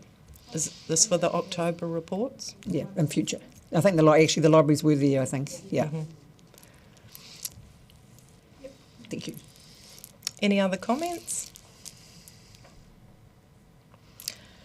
I'll close the meeting with a karakia, which I did have on my screen. I've chosen one for Matariki to mark the seasons. Matariki te tipuna, Matariki te tawhito, taumai te wairua, mai nā era atua, ki te era tangata, te hei Māori ora. Matariki is the sacred, Matariki is the old. Welcome the spirit, welcome the life force. From this essence of atua, to us, the humankind, let there be life. And I'll now declare the meeting closed at 2:45.